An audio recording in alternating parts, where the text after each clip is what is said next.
So, Todd, I think all staff are here. Is that right? That we are expecting?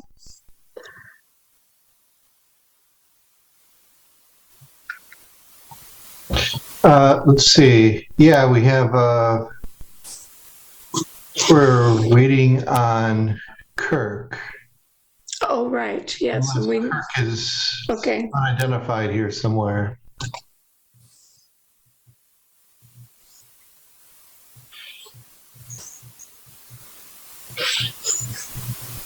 And I think we only have 4 commissioners at the moment.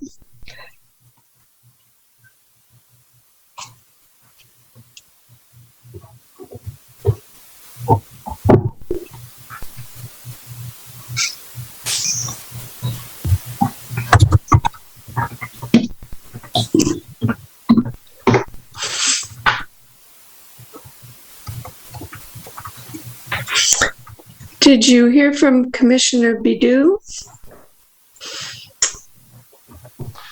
We have not. We were just told by Vice Chair Dye and Commissioner Sushmita Podar and Morgan Will that they will not be attending. Okay. Just those 3. Rachel is being brought in now. Okay.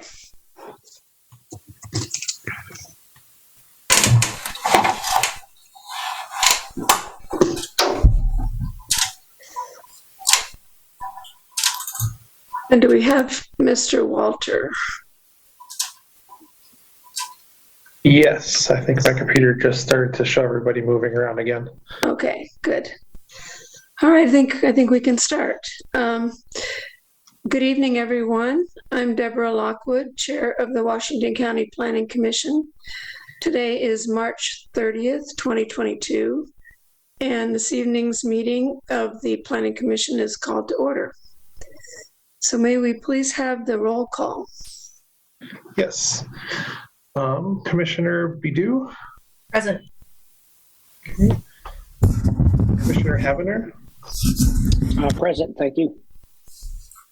Commissioner Milliman? Present. Commissioner Petrillo? Yes, present. Commissioner Wellner? Present. Commissioner Will? I think he was, I just saw an email that he was going to be out. Is that correct? Yeah, I saw that email too. That's correct. All right, and Chair Lockwood. Here.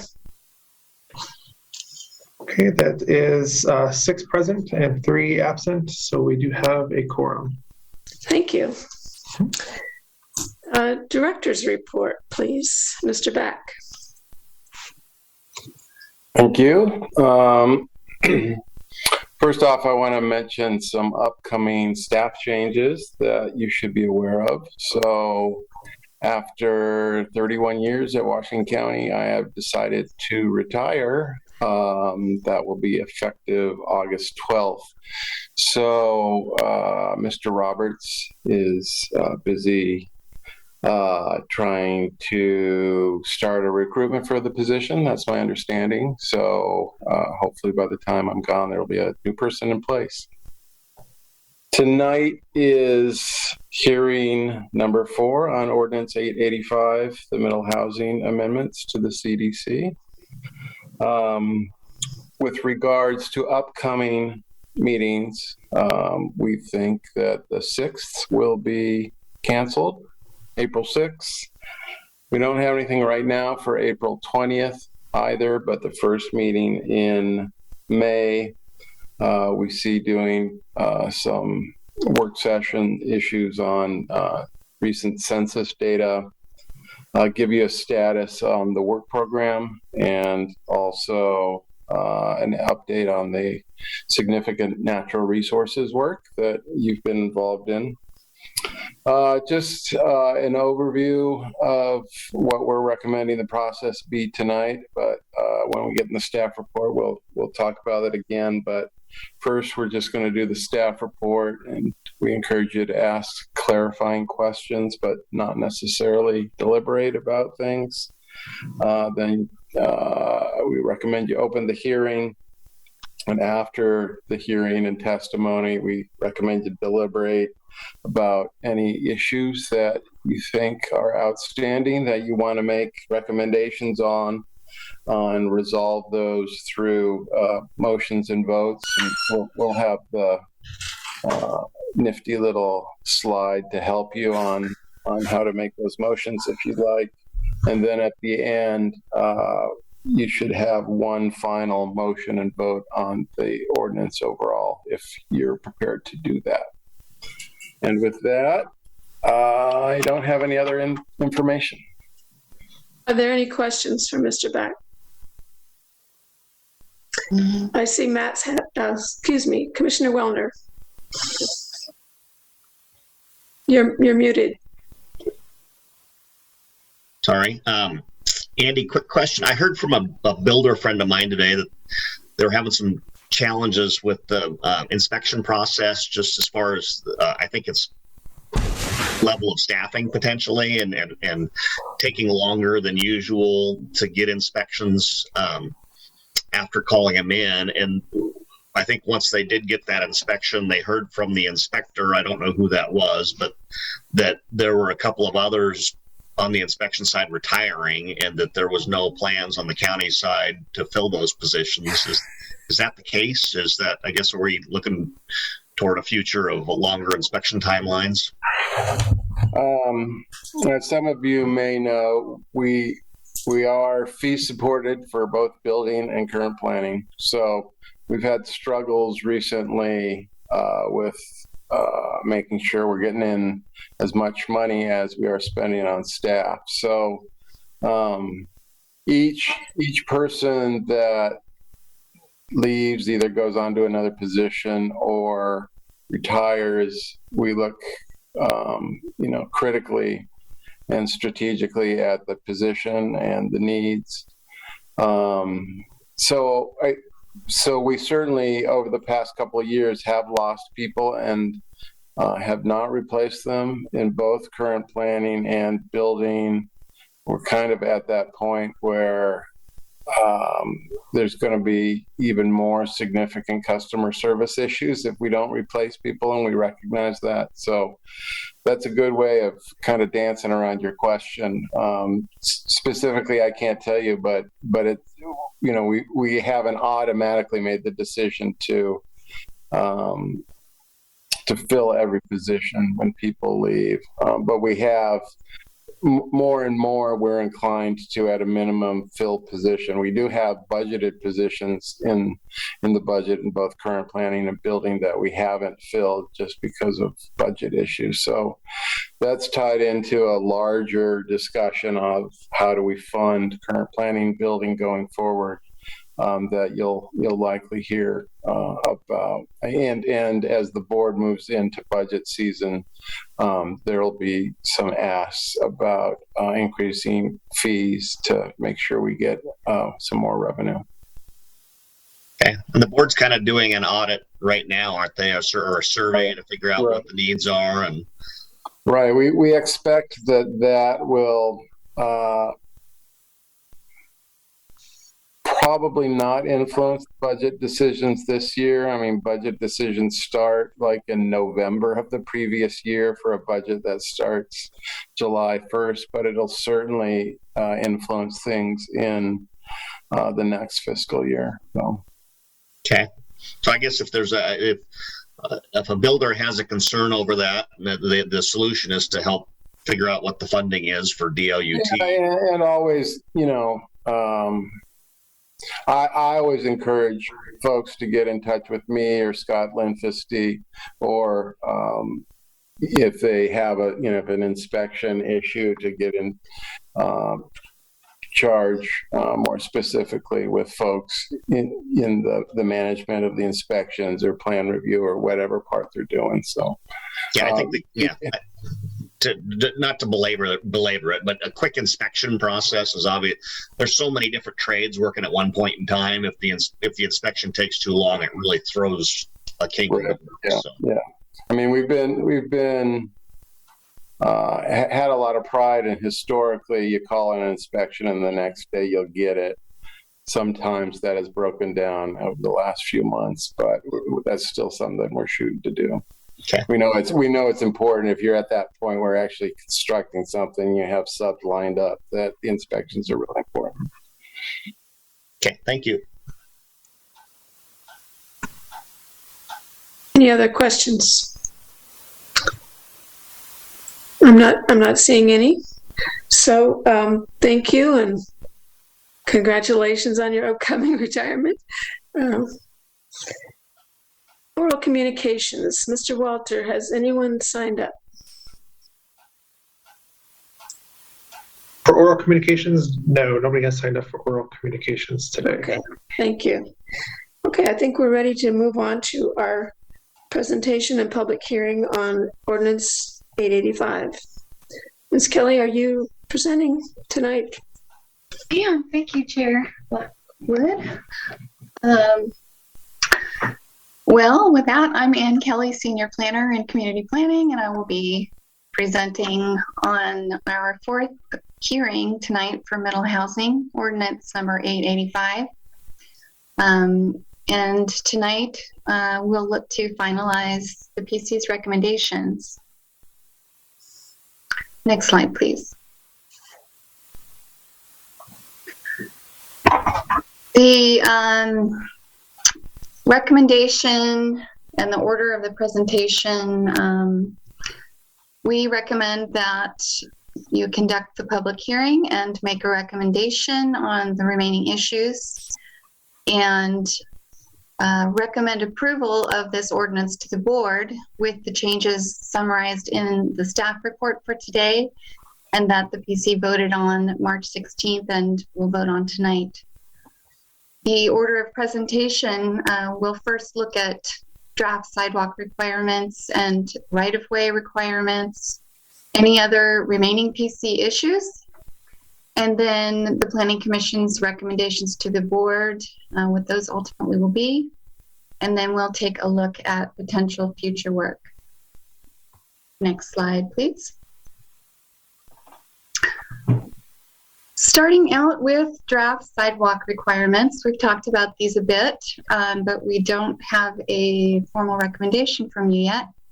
So state rules do allow requirement of a sidewalk for middle housing, but only if we also require that for single detached dwellings, those that are not created by subdivisions or land divisions.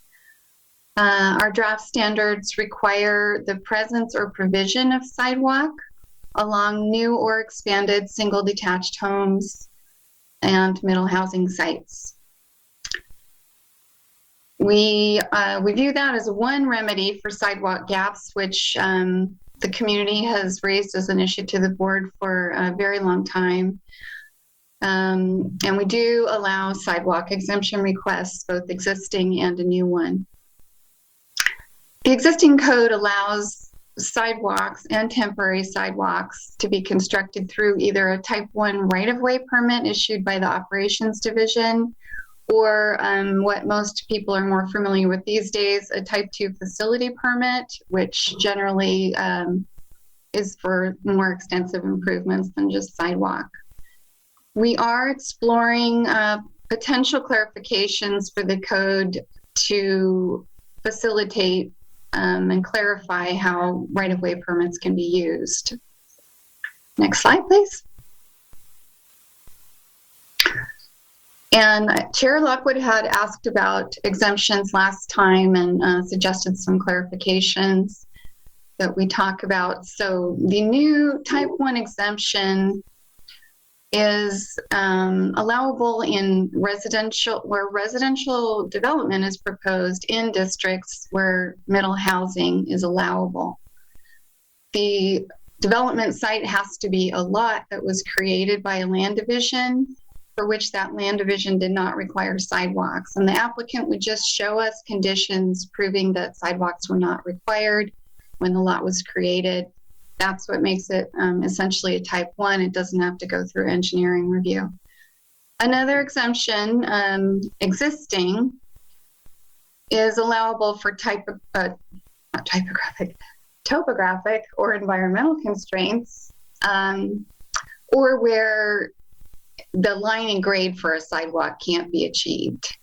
That would be the location and height grade. Another exemption that's existing is a type 2 as well. Residential has to be proposed on a local street where there's less than or equal to 150 feet of frontage. And on the same side of the street, 500 feet in each direction, this gets a little bit more involved. There are no curbs or sidewalks present, but also the majority of the properties each way, at least 75% each direction, cannot either add more housing under traditional density standards or do more middle housing than just a duplex.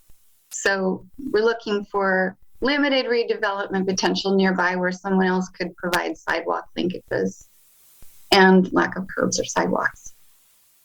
With any of these exemptions, the draft standards allow us to require that fee in lieu that we're talking about, which you may or may not end up recommending the board adopt through a future ordinance, a sidewalk fee that would allow for county construction of sidewalk projects. And we also currently do require that applicants sign a waiver not to oppose local improvement districts for sidewalk construction. Next slide, please. So about that fee in lieu, draft standards do allow us to collect that. They kind of pave the way for us to collect that already, even though we don't yet have a program, provided that the board does adopt a program. Some local examples of similar programs include Portland's Local Transportation Infrastructure Charge, or LTIC.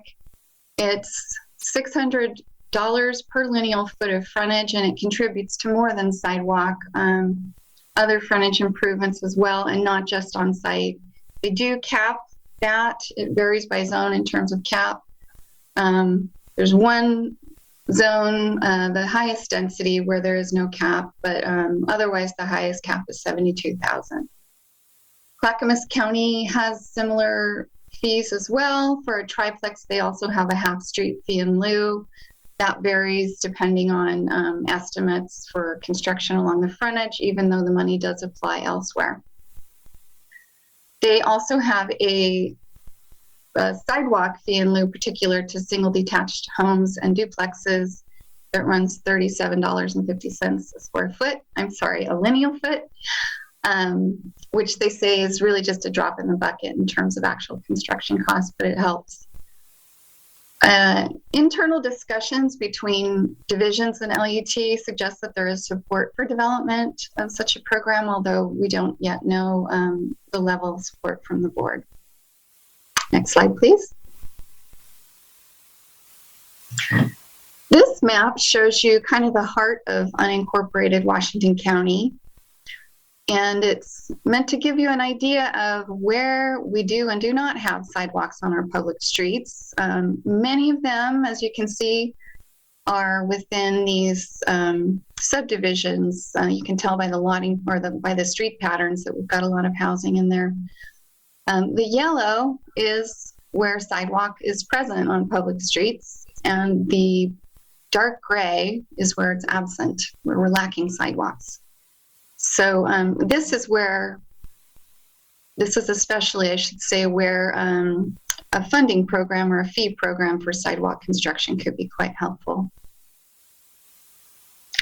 Next slide, please. As far as your considerations tonight, what we envision is that you'll recommend changes to the filed ordinance regarding these sidewalk requirements and related exemptions, or whether you want to recommend any changes. To this point, at least up to the March 16th meeting, it sounded like some PC members strongly support sidewalk as an equity, safety issue and a community need. Others did not support it so strongly, noting it potentially discourages middle housing development. And not that they don't support sidewalk, but the requirement is not something that everyone supports.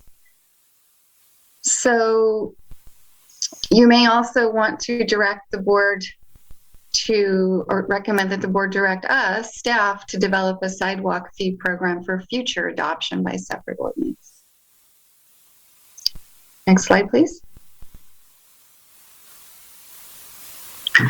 Moving on to our draft right-of-way requirements. We have talked about those a bit, but we'll go over just the basics.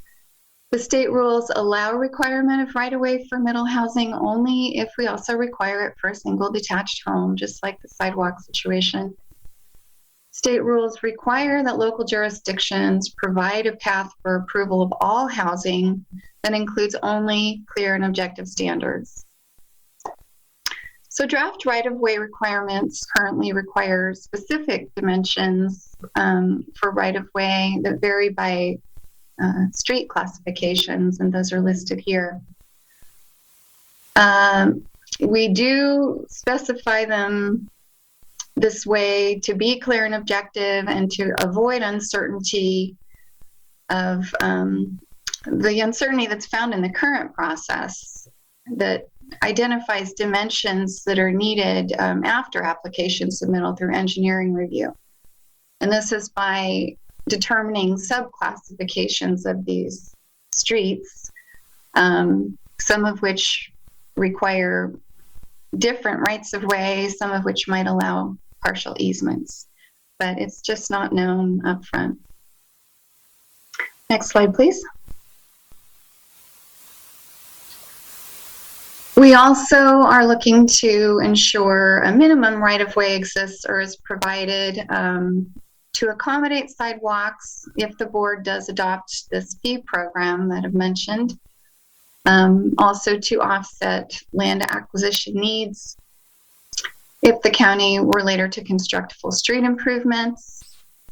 And even though these minimums might not constitute the entire right-of-way we might ultimately need for full street improvements, they are at least some cost savings no matter what we get. So,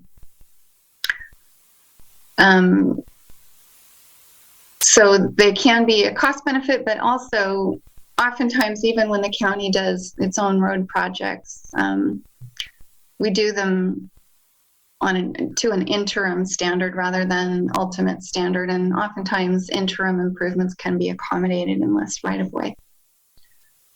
We do propose a new type 2 exemption for the presence of physical constraints, obstacles that allows reduction of the right-of-way to the extent needed.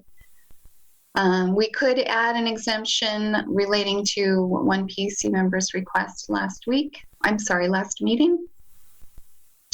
It would potentially be a type 2, allowing sidewalk easements in place of some right-of-way, but per the usual process, it would require engineering review to determine that allowance.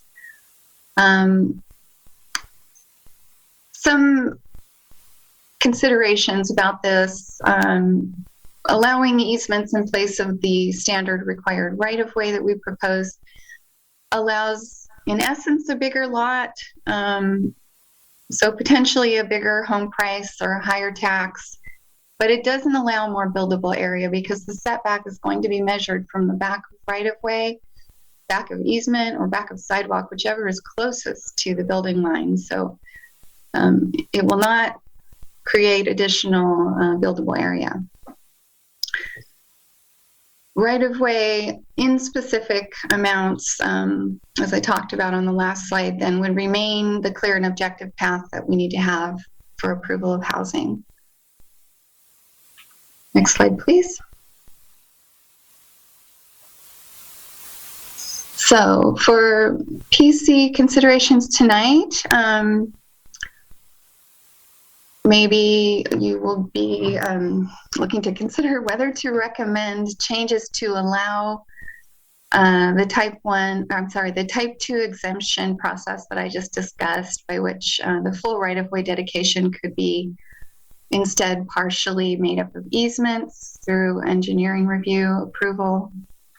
And then any other changes to the filed ordinance regarding right-of-way requirements that we're not yet aware of that you might want.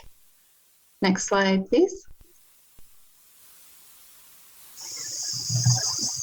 So far, the recommendations from the PC that we have tracked, that we're aware of, are listed here. There was a 7-0 vote to approve reduced street side yard setbacks in certain districts, so that in all of the districts where middle housing is allowed, that setback will be the same. There are only a few where they're larger currently. You also voted to simplify or shorten language regarding parking requirements, change certain townhouse lot sizes and lot frontages, clarify some design standards, including window requirements, which we're reducing, street-facing windows. You also voted to add a type 3 process for wider garages, and to clarify the 50% frontage limit for plex garages, although those two things you may want to revise your recommendation, since you've also later voted to remove garage standards altogether. And then we have listed that you are interested in simplifying accessory dwelling unit retention further. Next slide, please. Separately, you voted to recommend 6-0, allowing detached plexes, eliminating, again, that 50% garage limit for plexes, and applying staff's minimum recommended average townhouse lot reduction in 3 districts. We can talk about whether you have any further issues as well. And then the final motion to recommend board approval of the ordinance with engrossment to include all changes will be needed this evening. Next slide, please. For future work, several things have come up in the course of these 4 hearings and prior meetings as well. So we've got a little list going. We do, of course, have the Middle Housing Land Division Ordinance, which focuses in much more detail on middle housing land divisions coming up this summer. We will always look to improve middle housing requirements over the coming years, or the next few years anyway. Most jurisdictions are looking to or expecting to have to revise as we put these things to the test. Other potential tasks relate to possibly infill policies that we may want to modernize, updating our policies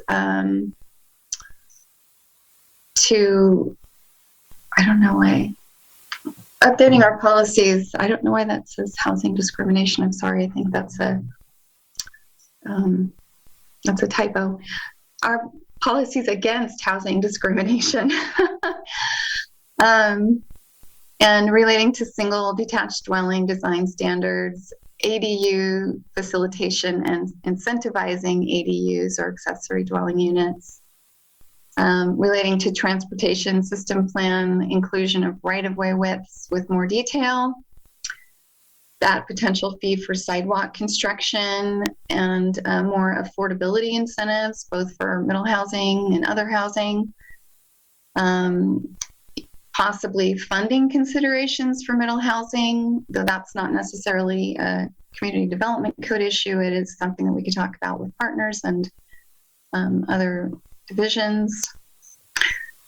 And and potential for mixed middle housing, more than one type per site, and small unit incentives, as well as looking at trending alternatives and other types of housing. Next slide, please. So as we move into your recommendation, of course, we've just presented the staff report. Then we can move on from here to have some question and answer, then public testimony, followed by discussion.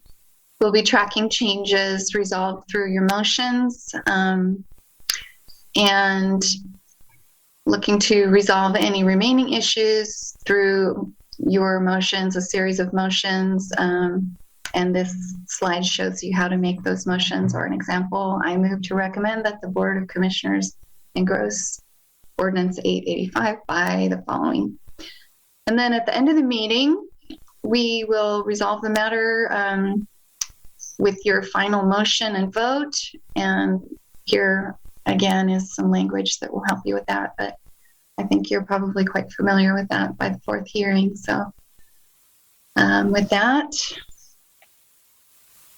we can start the questions and answers if you'd like. Are there other questions for Ms. Kelly? Okay, I'm not seeing any hands. Oh yes, Commissioner Wellner.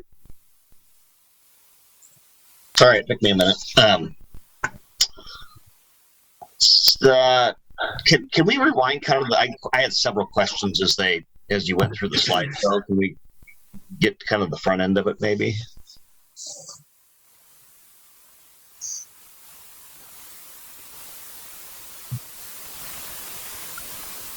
Okay.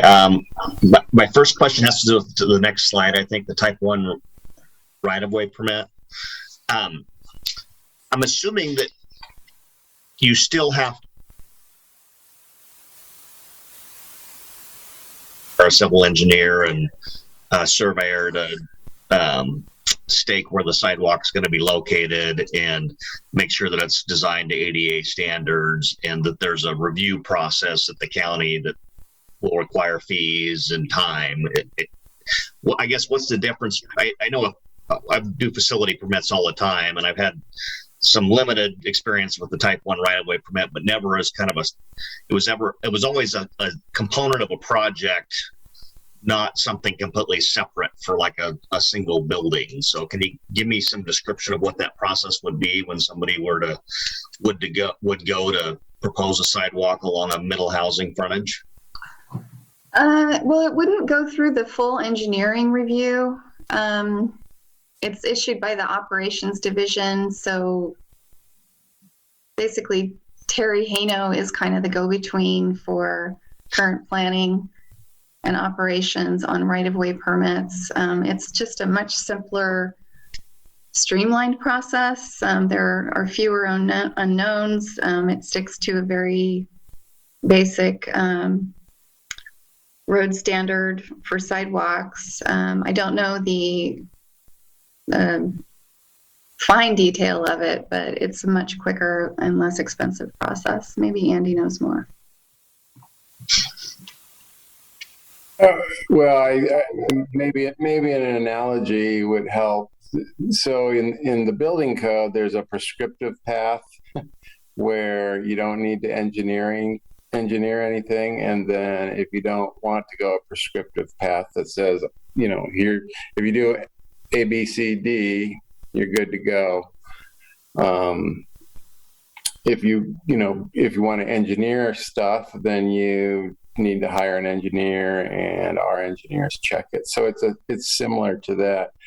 There are prescriptive things in the road standards for sidewalk construction that probably does need a stamp from engineer on the private side, but the review process, as long as you're meeting all those things, is less involved. Okay.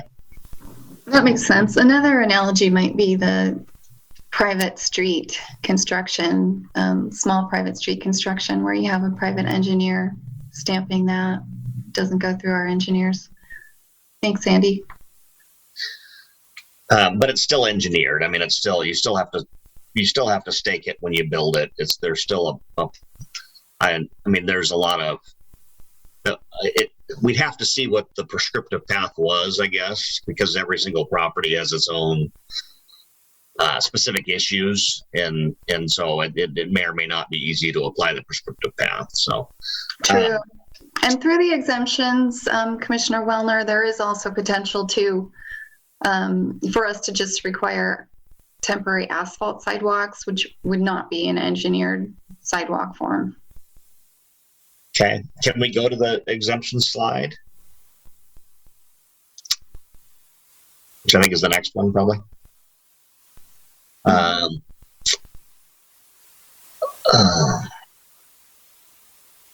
So the question that I had to do with the lot created by land division that did not require sidewalks, and then there was the separate slide where you showed where we did have sidewalks, where we didn't. Can you go to that slide? Further, please. There it is. Whoops, back one. There you go. So of the areas that are no sidewalk, the darker colored line work, a lot of those areas look like they may have been created by subdivisions. Is that the case, or is it not the case? Yes, it is the case. We've done quite a bit of research this year. We have looked at case files going back to 1951. We have a very long history of requiring sidewalks, but there were some spotty years, and there were different mechanisms by which we got them. So as early as the 50s and possibly even before, we were requiring sidewalks as part of FHA requirements that were applied at final approval. So it's not necessarily everything before we adopted the 1983 Development Code, but there were challenges in intervening years that made it difficult at times to require sidewalks. Sometimes we did, sometimes we didn't. There were also requirements for sidewalks by lot size, and in the early years where we were constrained because there wasn't sanitary sewer, lots were often larger, so they exceeded the lot size for which we required sidewalks. Some like Oak Hills and Rock Creek created their own batch plants to process sanitary waste, and they were able then to have smaller lots and required to provide sidewalks. So it really varies by decade and even year. So I guess is staff proposing that through a type 1 that this would be an automatic exemption for these areas that went through a prior land division application? If somebody seeks the exemption and they provide evidence that the land division approval did not require sidewalks for their property, then it would be automatic, yeah. And you don't know, I guess, what percentage of the no sidewalk areas are within existing subdivisions that didn't require, or do you? Well, actually, this map, we have another version of this map that does show subdivision boundaries, but it was a bit busy for this slide.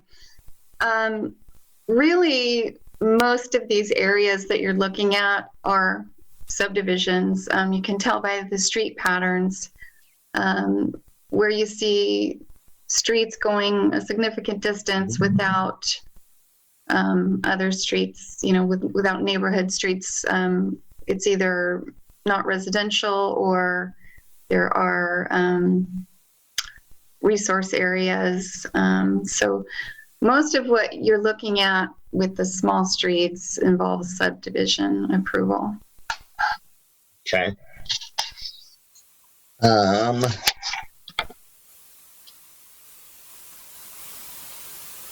A question, just a confirmation. I think I understood this, but I just wanted to verify that. So on the garage facade discussion, we made a recommendation, but it was only applicable to the triplexes and quadplexes, and that's because those facade standards were not applicable to duplexes. Is that correct? Right. Yeah. It's only in model code, it's only applied to tri and quadplexes, and duplexes are just subject to the same standards as a single detached home. And those standards do not apply to cottage clusters. No, they don't. And No. do they apply to townhomes? No, townhomes have the other requirements, a significant door width per unit. A specific door width per unit, I believe 12 feet maximum. And Do you recall that one? I vaguely, but did we make a recommendation on that one too? Or did did you perceive that our recommendation applied to the townhomes as well? There was some question on that. The way I perceived it was that you were looking to remove garage standards altogether, but maybe you, as the PC, would want to clarify that tonight. Okay, because I think your slide specified triplexes and quadplexes, and I think that it applied beyond that. Yes, that was what we could be certain of. So tonight would be a good time to clarify if that's not correct. Okay, that's all I have for now. Thank you. Thank you. Any other commissioners have questions? I have a question.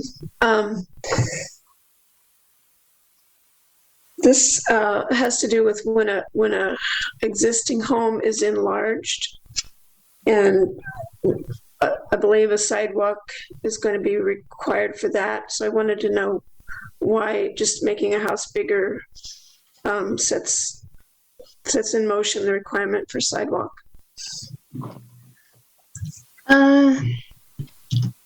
We are only requiring, in the draft standards anyway, we're only requiring that when a single detached home will be expanded by a net increase of more than 2,000 square feet, which is pretty large. And that does add capacity for additional occupants, additional drivers, potentially more impacts. And we do have an existing provision in code for non-residential uses that expand by that much. That also triggers public improvement requirements. And that's an existing provision? Yes, but not for residential. Okay, thank you. Thank you. Any other questions? Seeing none, I think we can move on to the public hearing. So I'd like to open the public hearing. I believe we have someone signed up to speak to us tonight.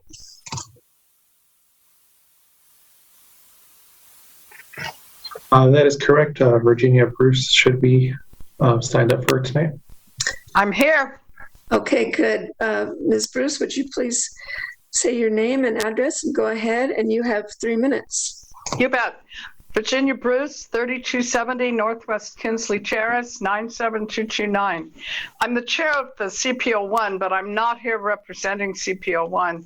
I've been studying this stuff for a very long time, particularly since the county allowed the Shell station on Cornell to narrow the sidewalk in front of their building, and I've been studying the takings issue, and some of you may know I've been advocating for a long time that at least right-of-way be obtained for every new development that's proposed, and I am thrilled that this may be the possibility for that to happen.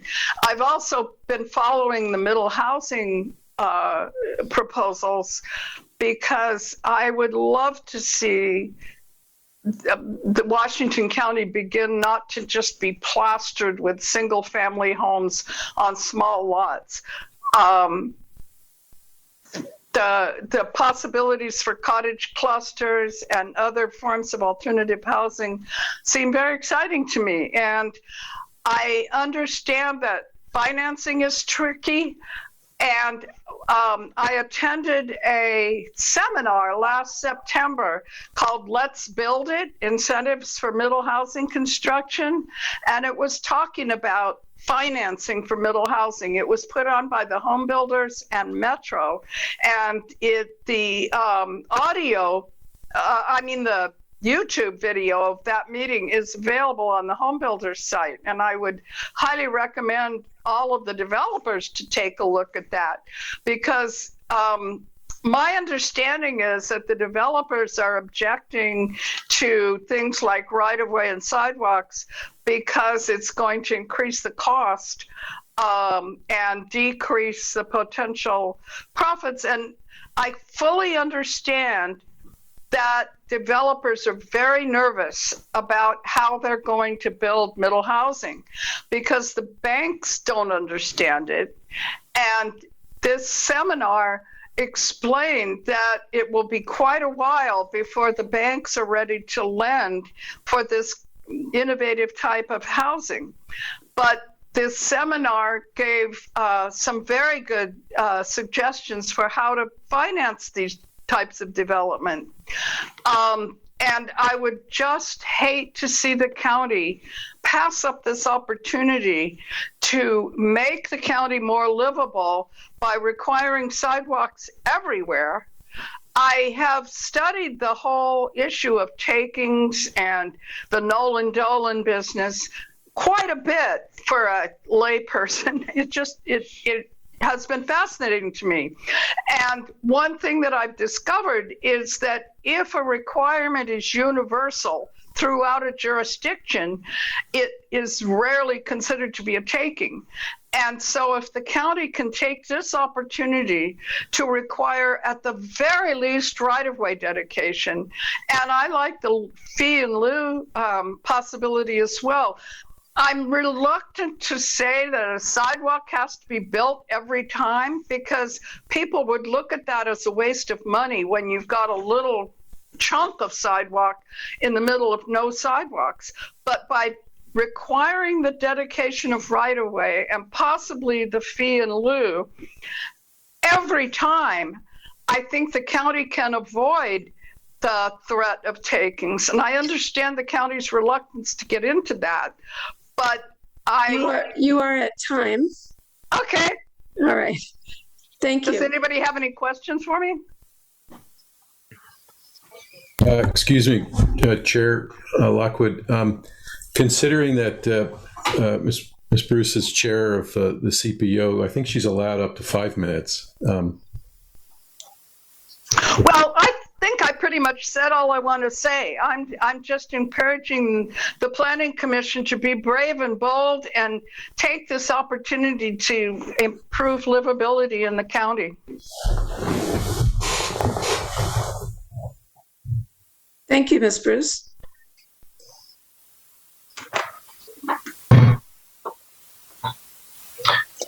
Excuse me, Chair Lockwood, we do have Mary Manso. All right. Also. All right. Ms. Manso, would you like to go ahead? Sure. Mary Manso. I live at 5230 Northwest 137th Avenue, Bethany, Oregon, 97229. One of the things that has just struck me with middle housing is as we build more densely and as we have limited opportunities to require parking, more on-street parking on the shoulders of roads is much more likely. And that puts pedestrians without sidewalks more at peril. So hope you guys are keeping that in mind.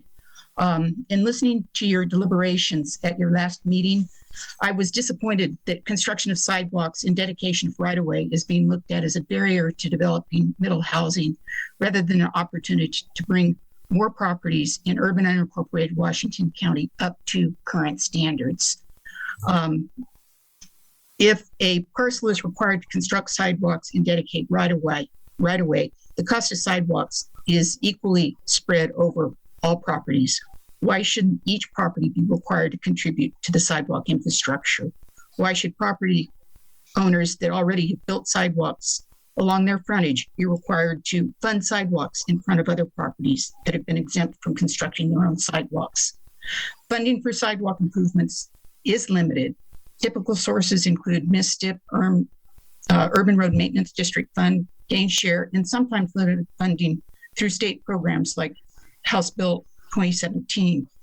Even with these many funding sources, there are many more needed sidewalks than available funding. If concerns are about making housing unaffordable for lower income folks, why not consider a sidewalk exemption for homes under a certain price point? Regardless of whether a sidewalk exemption is offered, dedication of right-of-way should still be required because the limited dollars available for sidewalk improvements will enable many more sidewalks to be constructed if right-of-way is not needed to be purchased.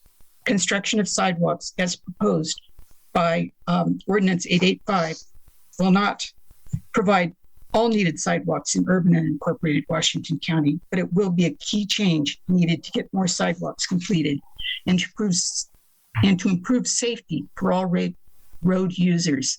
Please recommend retaining sidewalk standards in Ordinance 885. Thank you. Thank you. Mr. Walter, has anyone else come forward? I'm going to coordinate that with Mr. Borkowitz. I don't think I see any more in the waiting room. And Virginia was the only one to have signed up originally, so I would have to say no. Okay, thank you. Then I'll close the public hearing and open commission discussion on these issues in Ordinance 885. Is there anyone who'd like to make a comment? Get us started?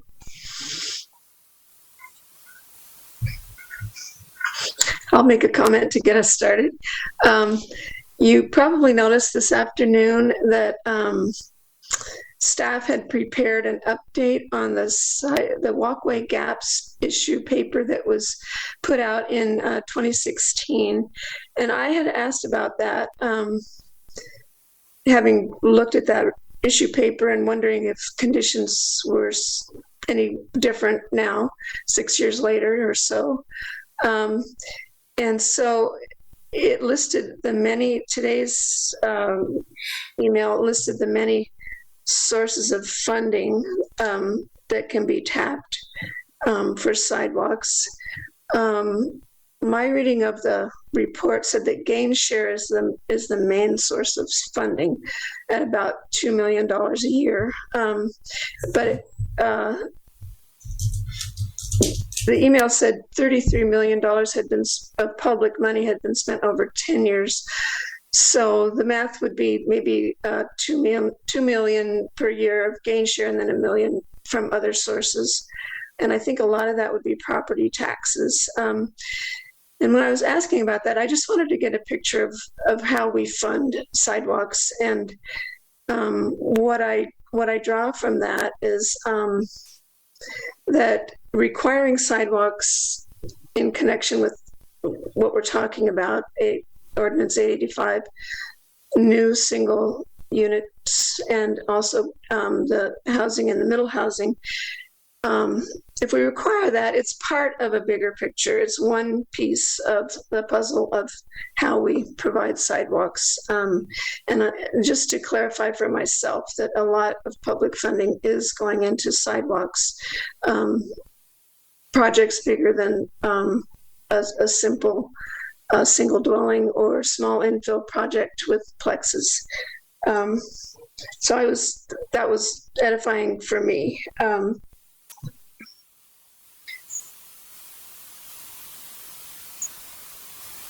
And I also had a question or something that I kind of wanted to throw out for consideration. That we've heard that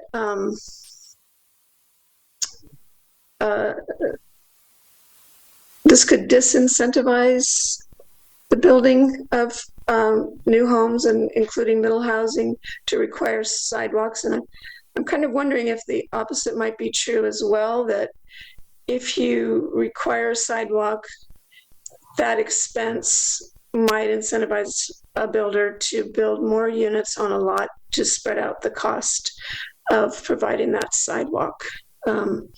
So those are a couple of things that have me leaning towards support of the ordinance as filed, recognizing that we are spending public dollars on a public good, and also that maybe the sidewalk fee would actually encourage more middle housing.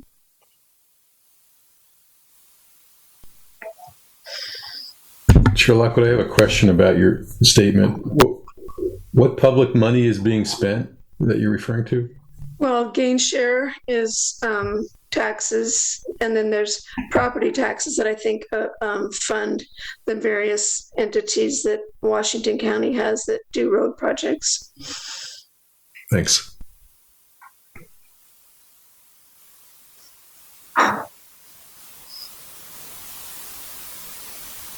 Commissioner Wellner. I guess will it encourage more housing to get built? I don't think if somebody's required to build a sidewalk that it's going to force them to build, or that they're going to then volunteer to go build another unit. I think they would just choose to go build another unit anyways. It's more likely to be an impact. I described it in our last meeting a couple weeks ago, is that a lot of middle housing projects will be tied to an initial subdivision, that there'll be a land division, and that land division will go through a type 2 or a type 3 process. And then somebody will elect after that, they've built that subdivision to place middle housing on it. But because they go through that type 2 or type 3 process, they will be required to build sidewalk. And so there will be a lot of middle housing projects that get conditioned to and will implement that requirement. Where this has the biggest negative effect, the sidewalk requirement, is the smallest of the projects, the duplex, the single duplex, the single triplex, the tear down one house and build potentially 4. And it's not just the cost of constructing a concrete path or even a reduced asphalt path. It's the time that goes into it. It's the having to go hire an engineering consultant, having to go hire a surveyor, having to go hire an excavation contractor that you may not have had to hire otherwise. It changes the whole dynamic of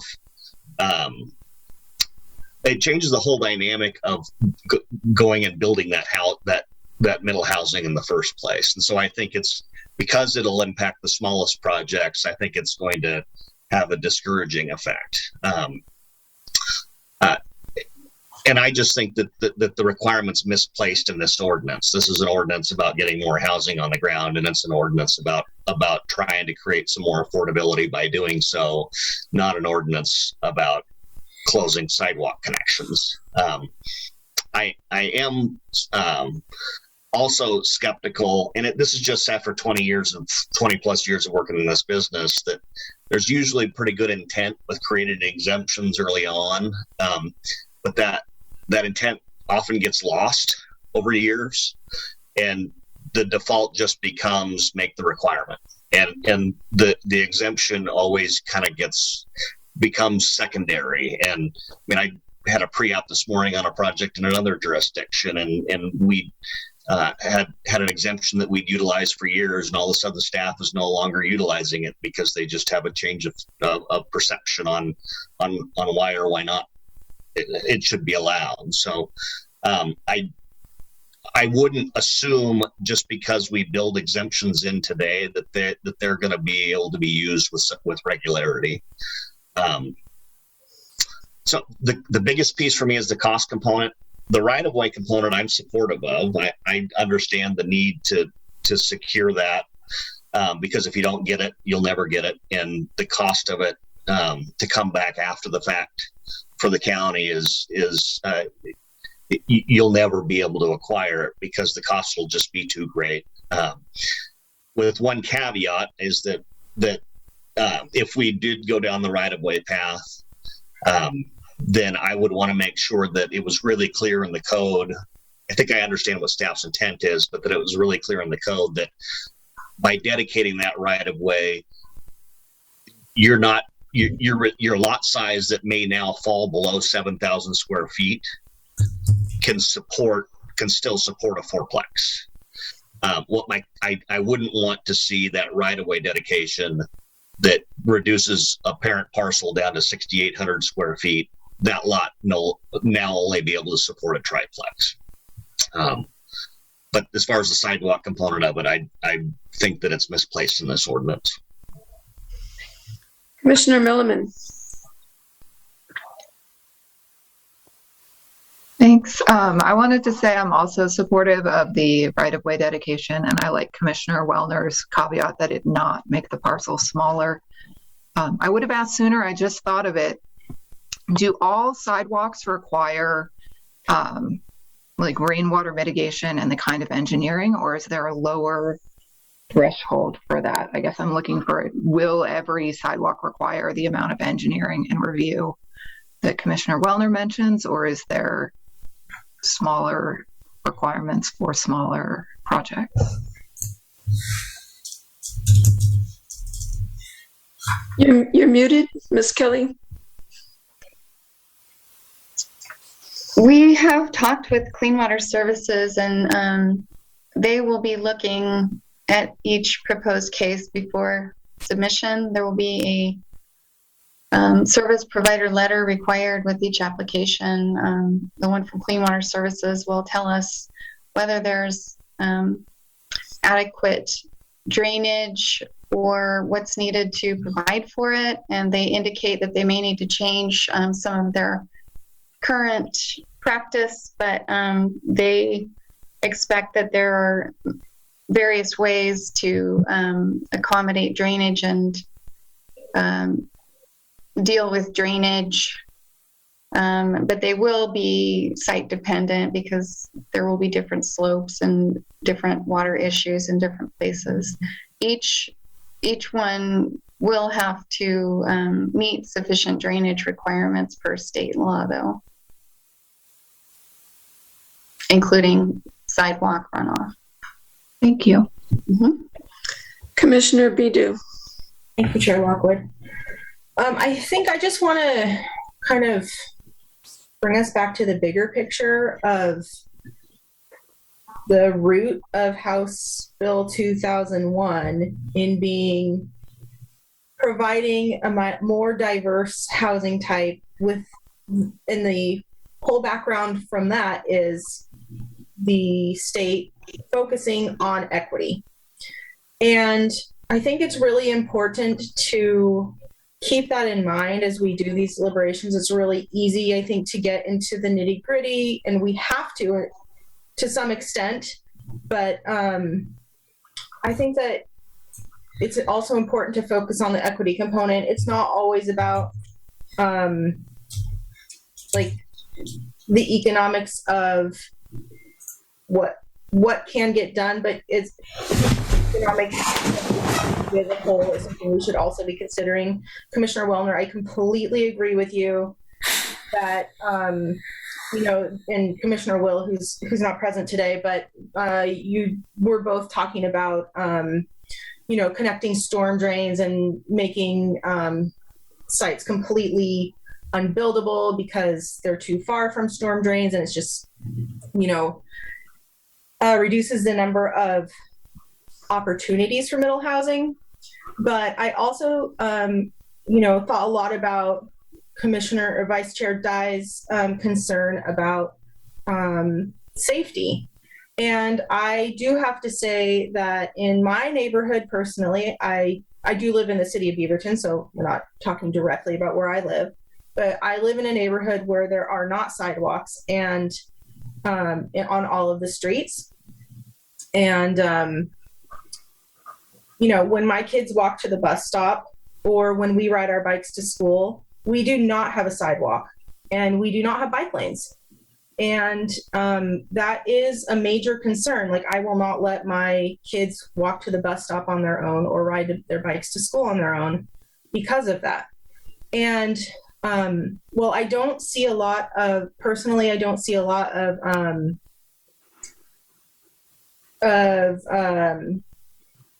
well, I don't see the benefit of doing piecemeal sidewalks. I am really interested in the fee in lieu because there was actually a sidewalk project that occurred in the last 5 years, a couple streets down from me. And it really brought a new vibrancy to our neighborhood. And I just want to say that I also live in a pretty low income neighborhood. And that brought the new sidewalk and the connectability brought so many more people out going to the park, going to, you know, riding their bikes because there's a bike lane on that street, and just connecting the community. And I think that's a really important piece of what we need to be focusing on is the equity component, and that, you know, we are looking at how we will be developing a community as a whole for the future rather than on a lot by lot basis. We really need to be thinking about how every piece of the puzzle is fitting together. And I feel really strongly that there should be some sort of sidewalk component that is required within middle housing. Like I said, not necessarily piecemeal, but you know, the fee in lieu seems really interesting. And I did have a question for staff and Commissioner Wellner about that. If there is a fee in lieu component, do you believe that the home builders and Home Builders Association will be disincentivized to build? Because at that point, there will be a, you know, known quantity in terms of the price points. And so I was wondering if that might be a way to kind of provide community safety, community connectivity, but then also provide a way for developers to understand better what their building costs will be in the future.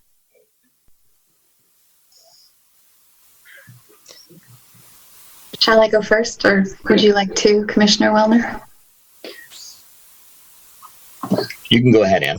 Okay. We early on spoke to a handful of developers, including Commissioner Wellner, about potential for a fee in lieu. And a couple of those builders do sort of middle housing-esque type of development now. And the prevailing viewpoint seemed to be that they appreciated the ability to plan upfront for the cost of the improvements. And you can correct me if I'm wrong, Commissioner Wellner, in your viewpoint.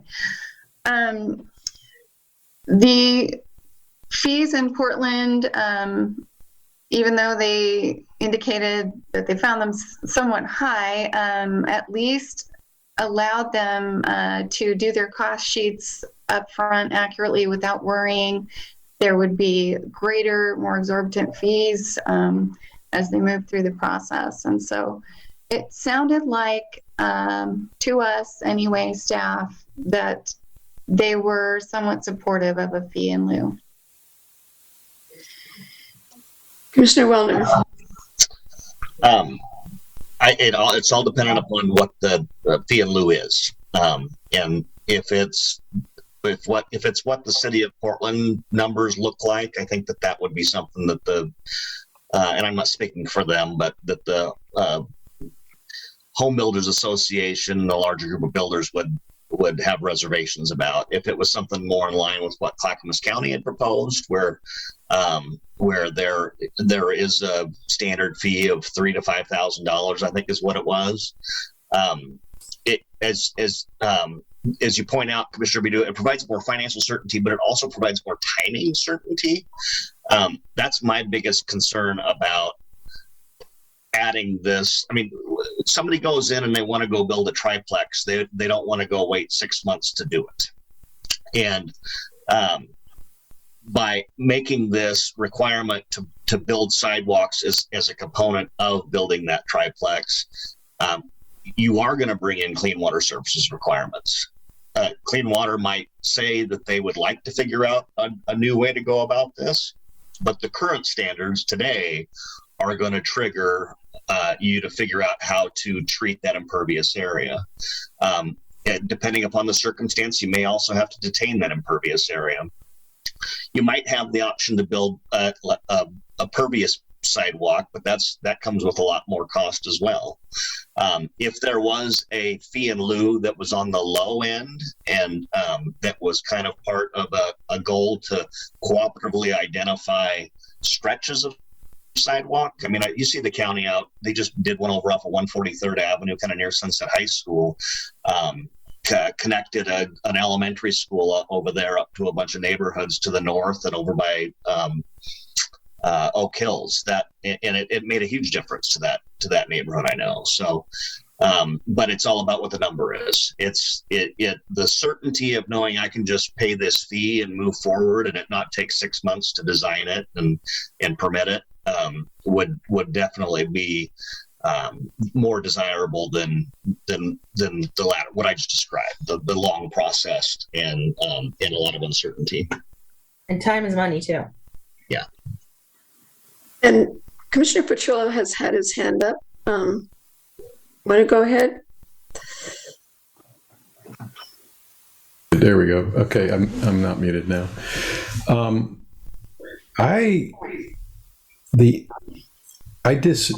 What we've heard from the home builders representative is contrary to what Ms. Kelly is saying from her anecdotal stories from builders. I think that the Home Builders Association pretty much laid out that it is a burden, it's burdensome, and that it's not like they can just easily, it doesn't create an obstacle, and that they wouldn't necessarily find it objectionable. So I'm not sure that there's, by that relaying that antidote is saying that the home builders in general, what we heard from the Home Builders Association was just the opposite. Mr. Back. I just want to add some information, not necessarily regarding a sidewalk fee, but in other discussions about fees related to transportation and what we've heard. We've heard if you put a new fee and somebody's already started a project, they've purchased the land, they've done the math to say that it pencils, and suddenly you introduce a new requirement or a new fee, that is not a good thing, that kind of changes their calculus. We've also heard in the past that once you have the fee in place, it can shift sort of the financial burden from the builder or the new owner to the landowner, that the price of land marginally goes down because builders know it up front and they're not going to pay as much. And so the costs are spread over time once the fee is sort of fixed and known, and you know, the pro formas are sort of laid out with the number in place, and certain decisions of whether or not you go forward with a project and or buy land can be influenced by it.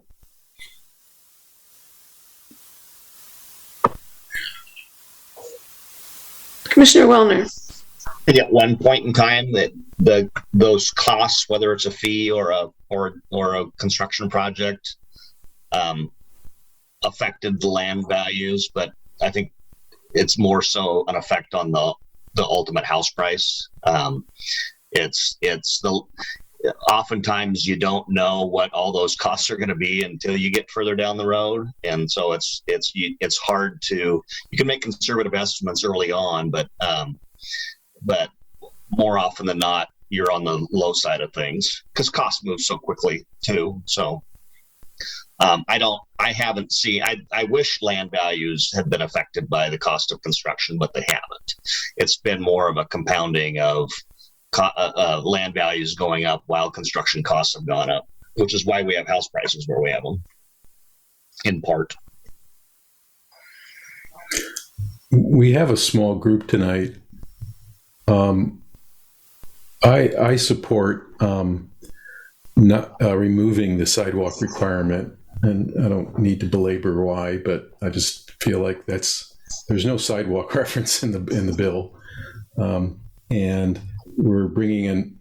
Well, I haven't been recognized. What I wanted to say was the only person who hasn't spoke yet is Commissioner Havener. I didn't know if he had an opinion or input to offer. I'd like to hear it if he does. Commissioner Havener? Well, as I've spoke about before, I believe that I think that the sidewalks are a critical element of pedestrian safety as well as motorist safety. I don't think that I have a concern about equity when low income housing all of a sudden doesn't have the same benefits as other housing. And I still am in the camp with some of my fellow commissioners that it is a gathering point. It's an accessibility to your neighbors. It makes an impact. I think that sidewalks should be part of the development, and the taxpayer shouldn't be paying that, whether it's MSTIP or any other fee. Development pays for improvements.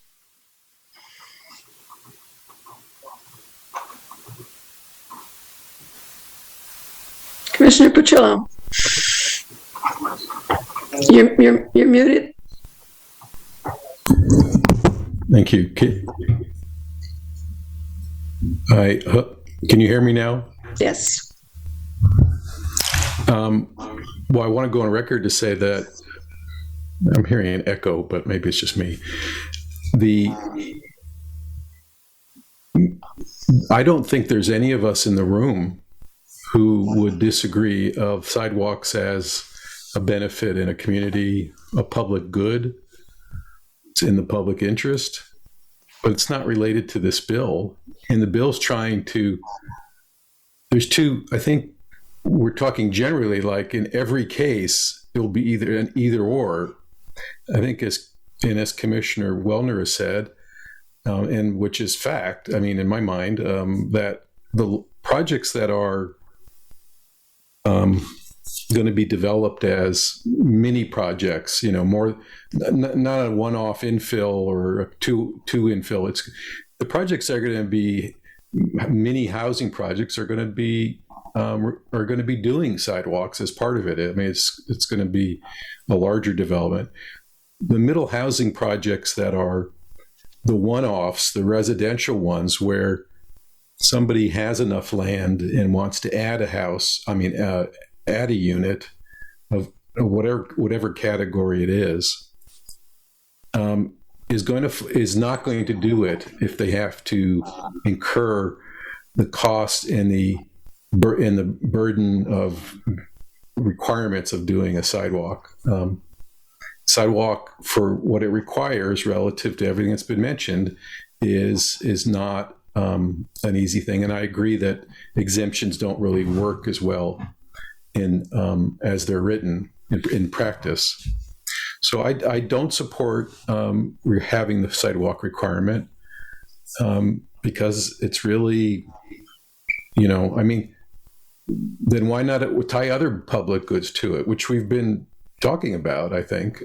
But I just feel like one just has to look at, I think it was last Sunday, maybe, the 60 Minutes story on housing, lack of affordability. Middle housing doesn't necessarily mean low income housing. It means having more housing stock and supply so that we don't have a supply problem. It's hard to solve supply problems. It's more easy to solve demand problems by shooting up interest rates, and that cuts off demand.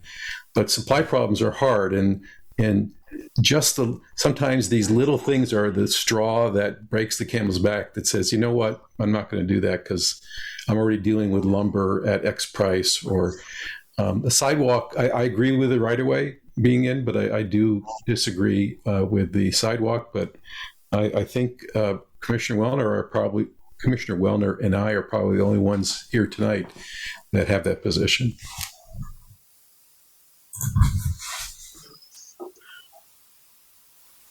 I'm not, Commissioner Bidu. Well, thank you again, Chair Lockwood. I am thinking critically now about Commissioner Petrilla's points that he's raising and potentially changing my mind. I do think, that it is really important, like I said, to think about the equity and the safety, but like you were saying, Commissioner Petrilla, these are not like major subdivisions that we're looking at developing. On the other hand, my interest in the fee in lieu, would have major benefits for the community as a whole to connect for connectivity. But, if I as an individual have to pay, I'm thinking about adding, another unit in my own personal yard and have to pay that extra however many $1,000s, and maybe it would be a barrier for, one individual homeowner and, not necessarily professional developer to, add housing stock that is extremely important at the moment. So all that to say now, I'm wavering. Well, I'd like to say I'm finding it a really difficult issue too. Commissioner Wellner was pointing out that this is we're really probably talking about the smallest projects, which means we're talking about short stretches of frontage, which could mean that if it's not built when the housing's built, it will never get built because it's too small to, get on a priority list. So I think it's tough. I am curious as to why it was not why sidewalks were not required in HB 2001. Does staff have any insight on that? There is just conjecture, I suppose. The rules are, and the HB 2001 itself are very prescriptive about what can and can't be required. And, interestingly, where they do require street related improvements for the required sufficient infrastructure, those are only to emergency vehicle standard, and they went to the trouble of specifying that rather than to a local jurisdiction's road standards. So it looks as if they were not intending to add the costs of any kind of extraneous requirements that are far beyond the housing itself. And then in Senate Bill 458, there are also limitations where they specifically say we can't require access and we can't require frontage improvements beyond the fronts of, or we're limited to frontage improvements only along resulting lot frontages. We can't ask for anything off-site that would be greater than the rules allow. So it seems intentional that they limited it, but they did also allow us to require for middle housing what we require for a single detached home. And in talking with DLCD, they have not raised or indicated that they would have any issues with us doing that. So it's kind of a long-winded answer. We don't know exactly, but that's Commissioner Lockwood, could I respond on that? Not necessarily to Ms. Kelly, but I think the answer is more simple than that. It's a statewide ordinance law. We don't have one type of community. Some communities, sidewalks, you won't find them. It's not the standard. It's not the community standard even in some cases because they're probably rural, larger rural communities, or I mean, just so I think that's the reason they weren't as specified at that level, because it's not. It's a community preference in many ways, a value, and we have different communities in the state. Vice Chair Dye, you had your hand up before, and Yeah. did you want to speak? I did, and can everyone hear me? Yeah. I did, and can everyone hear me? Yes. At the moment there's an echo. Okay, I am dealing with a unstable internet connection. Can everyone hear me? Yes, I can. Yes, I can too. Okay, thank you. I apologize. I'm not on camera because I keep. I wanted to just interject around the conversation and just maybe bring it back to why so many that including subdivisions around necessity were important to us. We are looking at creating a community standard of livability, that it do incorporate safety and equity. And I don't feel with creating a kind of a dual tier system of lesser thans, that we're trying to create a affordable housing option. I don't know necessarily what we're aiming for. We're actually aiming for, looking at housing choices and, the variety of type available. That doesn't necessarily equate to anything more affordable. And I think that, when we start to look at what affordability is, that's a very fleeting term for many, and it's kind of like the goalposts keep moving as to what affordability. But we do have an opportunity with provision for our community, the standard in which we acceptable. When there's some units that were built that were quote unquote affordable housing units in say an apartment building, and that those units would have the units with no view and very very very low quality fixtures and all of the other very strong variables, and we'd be able to say well, affordable housing and this is an option for you to get in. That's when you're looking at a neighborhood and developing a neighborhood, however, looking at it from the street, you shouldn't have to be able to look at it and say, oh, there's no sidewalk, that's definitely the affordable house. That's the house that, the wind house or whatever that looks like.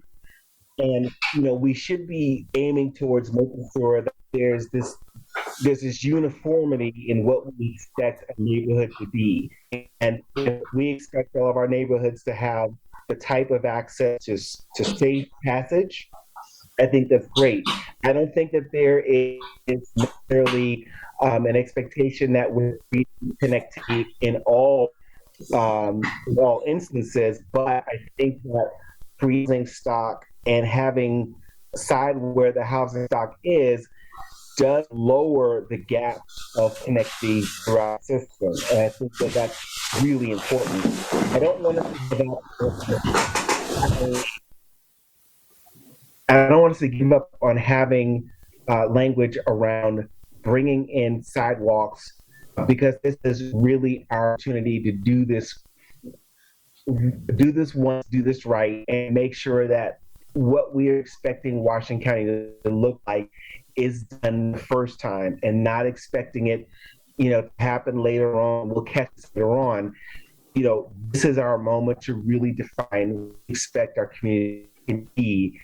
And I think having creates the accessibility, the livability, the equity that we've always talking about as ideal parts of our community. Have it there up front and move this forward.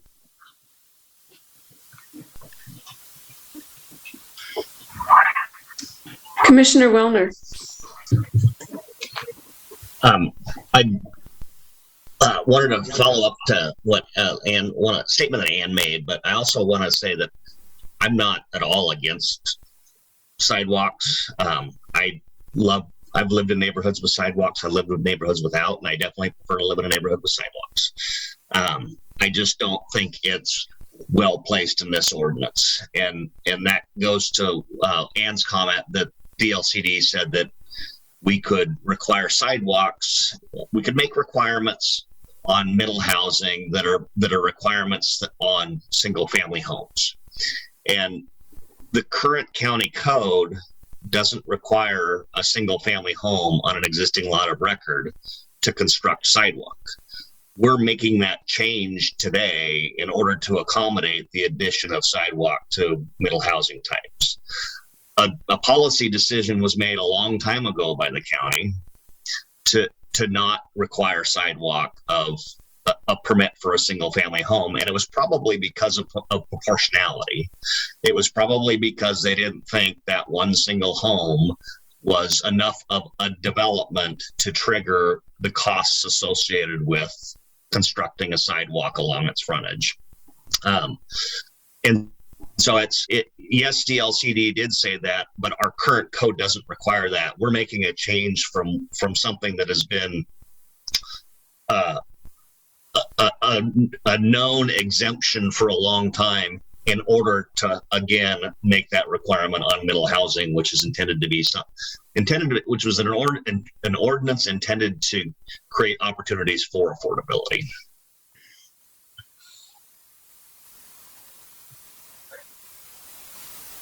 Since we're at 90 minutes, I thought I'd propose a 5-minute break. Is there any objection to taking a break? All right, see you in 5 minutes.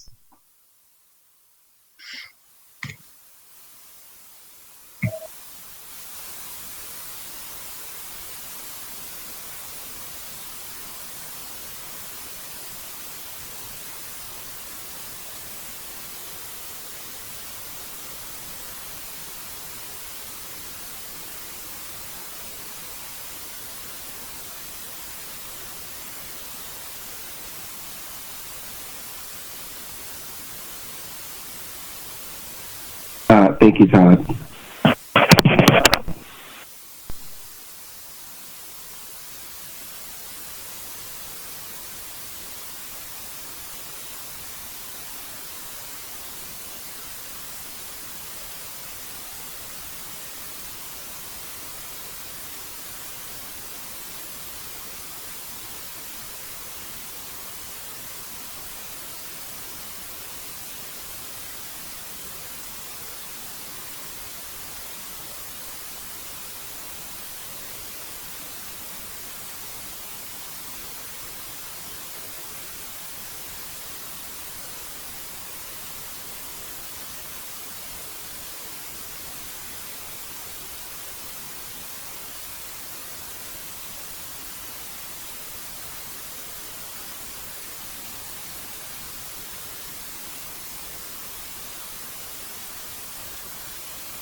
So in a moment, I'll ask for the roll call.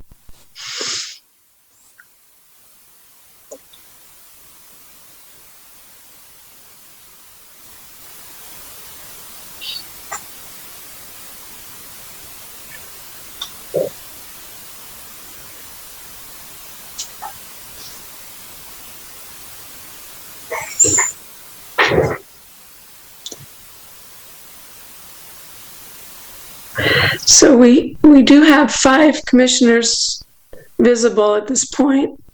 Hi. May we have the roll call, please?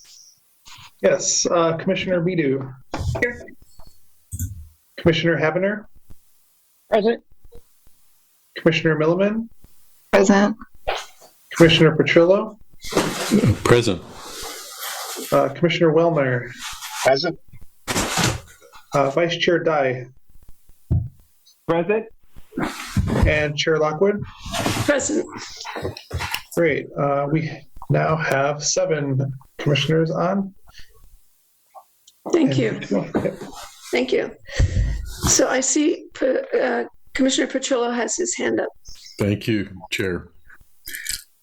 That break was useful for a variety of reasons, but one thing was I had some clarity, I think, which was, sidewalks aren't necessarily a universal good. There's communities that don't have sidewalks. Sometimes it's just not economic. It's a poor community or not as wealthy. And then of course you have wealthy, ultra wealthy or very wealthy communities where some of the lots are so big. I mean, they're just not, and the sidewalk is not, there isn't a sidewalk. I mean, I think of some Lake Oswego properties that are more of estate-like. And so the aha I got is that, it really is, it's a community value. Just the way it's almost a planning value in some ways. And that's why I think the state doesn't dictate it. It's not like, it's not something that the state probably felt comfortable dictating. I mean, there's plenty of Eastern Oregon jurisdictions that sidewalk wouldn't, there's probably not even a word in the city code or the county code. I'm sure there is, but I think of communities of Elgin and Joseph and Enterprise. I mean, Enterprise has sidewalks, but often the residential area, they don't. It's not the standard. So it's a community standard. And so if the more affluent a community is, the more likely in more affluent, upper middle class, and more urbanized, of course, a community is, the more the sidewalk is really a mode of transportation and practicality because of but also it is also, even when that's not the case, like in more suburban areas like Beaverton, it's nice to have because it's an amenity, and that amenity becomes a value. That's like, it's a norm. It should be a norm as a part of housing development. And so I think that's what we're talking about. Not that it's always a universal good or a norm, but when it is a norm, and what I hear staff saying and what I've heard from, for instance, Mary Manso and from Virginia Bruce, from some of you here on the Planning Commission, is we've heard, like staff has said over the years, that sidewalks we view them as a community value and should be a norm. And if we don't establish them as a norm, we won't have them, a connectivity. Let me just finish. I still have the floor here. I think that just provides some context. And I think because Washington County wasn't urbanized to begin with, and it wasn't designed as a city, in particularly the unincorporated areas, which is what we're talking about. It's that it'd be, areas like Aloha and even in the Bethany area that isn't North Bethany, I mean, sidewalks aren't the standard. But we're saying they're community value that we want them to be the norm. And so we're in that shifting place. And the county, Washington County, for the unincorporated area, has been struggling with this for years, right?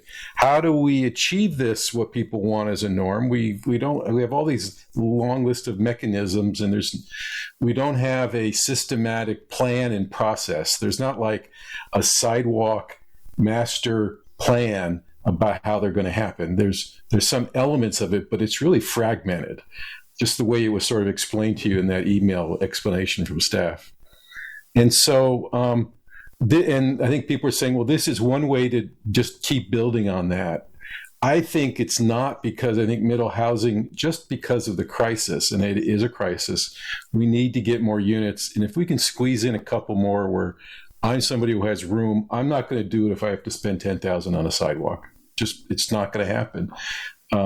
And so that's where my value is. But I do feel what I'm hearing is that the community value is more in favor of it. Just like when the ALOA studies was done, the Lowell Community Studies was done, I think people were mostly in favor of sidewalk. It's easy to say until you have to pay for it, but that I do hear that being a community value in many areas and unincorporated.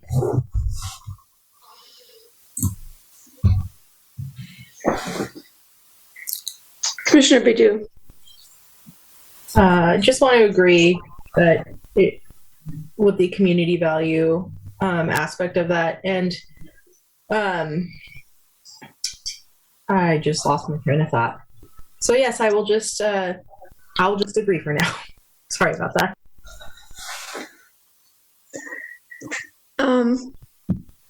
Would it be helpful to just briefly sum up the arguments on both sides?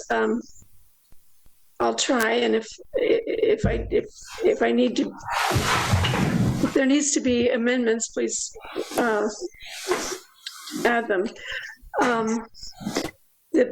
The pro argument supporting the amendment as currently filed, of the ordinance, I should say, is communities are sidewalks are part of livability. They're important for community. They're important for safety. And when we get a chance to provide them, we should, as in this bill. On the other side, sidewalks will be built in larger projects. This requirement will affect the smallest projects and probably cause it'll dampen the interest in the smallest projects. Is there, and then the one that Commissioner Petrollo just mentioned is sidewalks are it's a community value, and in some communities that's the value. In other settings, we don't have sidewalks. Is there anything else you'd add, Commissioner Baidu? I remembered my point. Okay, good. I think as Commissioner Petrillo mentioned, that a lot of the lowest income communities are the ones that do not have sidewalks, and also in a lot of cases do not have individuals advocating for sidewalks in their neighborhood. And so I think that it is important to remember that, if we are truly going to be equity focused, that applying that community value widely and equitably is very important. It should be, at the forefront of our goals.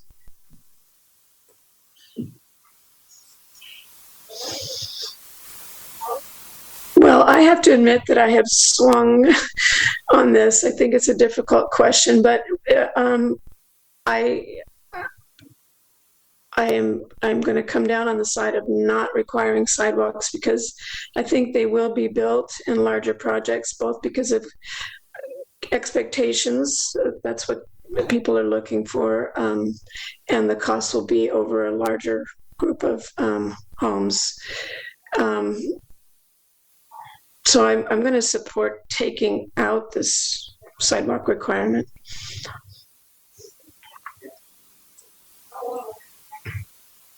And if it's, I guess I should add, if it's a choice between having more homes and a sidewalk, I would pick more homes. Commissioner Wellner. I think, yeah. There we go. I was wondering if it might, so that we don't convolute one part of the sidewalk discussion is two things. It's one, should you require a sidewalk, and two, should you require the right of way? I get the feeling that we're all on the same page about the right of way question. And so I'm wondering if we make a motion on that issue, put that one to bed, it might resolve some of the concerns that we might have of dealing with two overlap issues at one time. So I can make that motion if nobody else is going to, but please go ahead. So I would recommend, hold on, let me get my cheat sheet.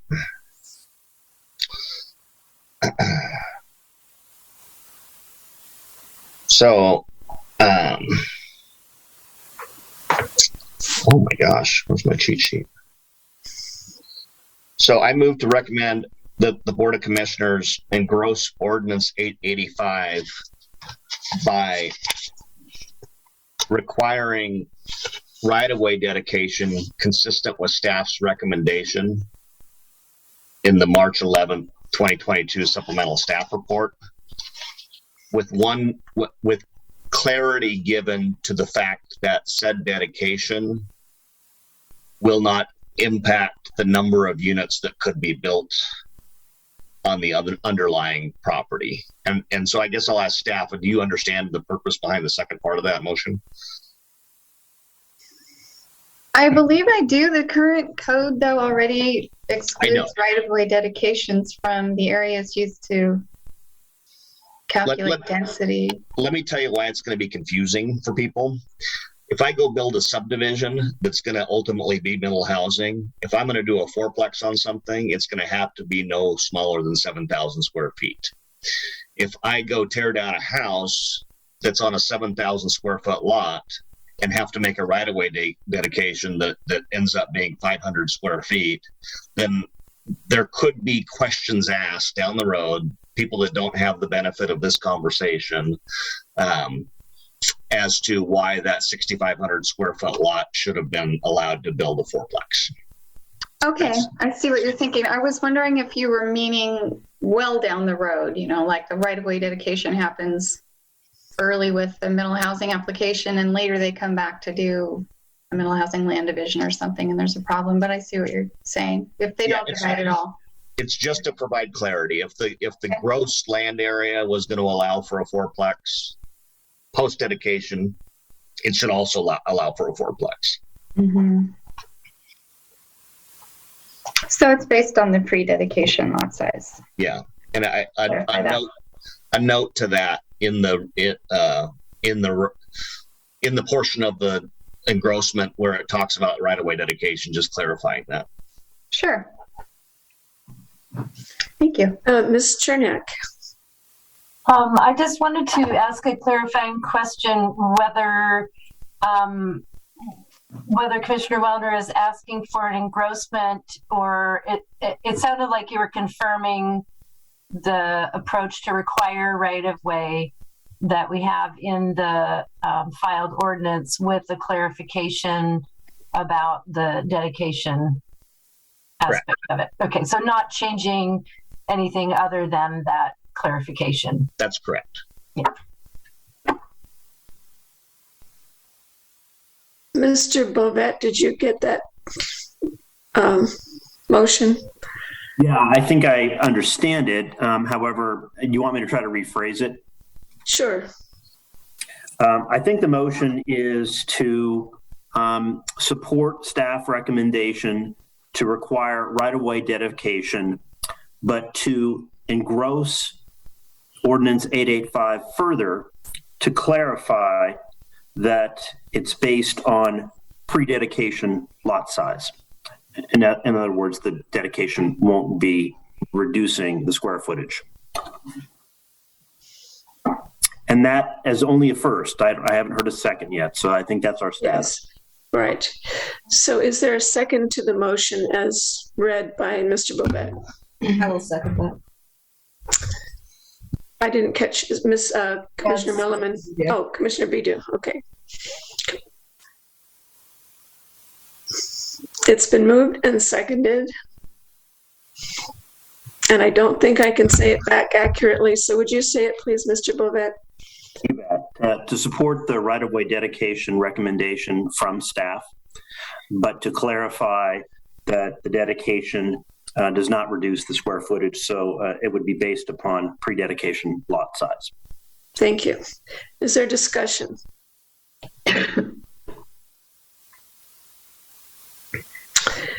Seeing none, I believe we need to do a roll call vote on motions. So would you please do the roll call, Mr. Walter? Yes, Chair. Commissioner Bidu, Yay. Commissioner Heavener, Yay. Commissioner Milliman, Yes.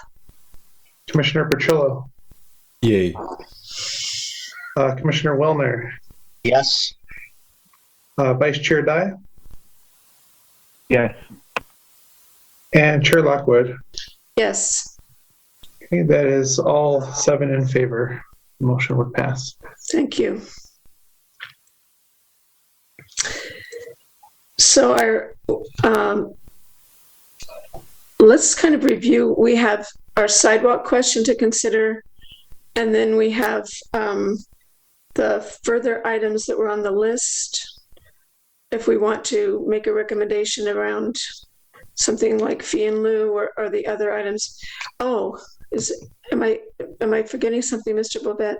Or is it, that's it? No, and then there's just the motion at the end. If you're all done, just Yes. to ship it off to the board. Right, okay. So are we ready to entertain a motion regarding sidewalks?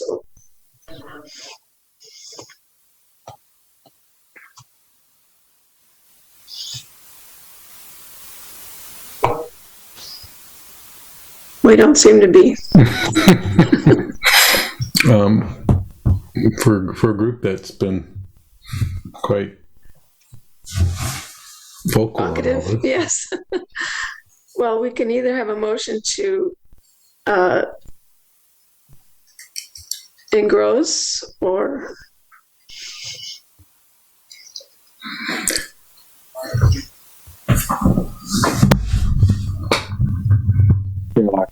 if there's no motion to engross, then we would leave it till our comprehensive vote at the end, I believe. Well, the way it's written, right, or proposed, Yeah. it would stand.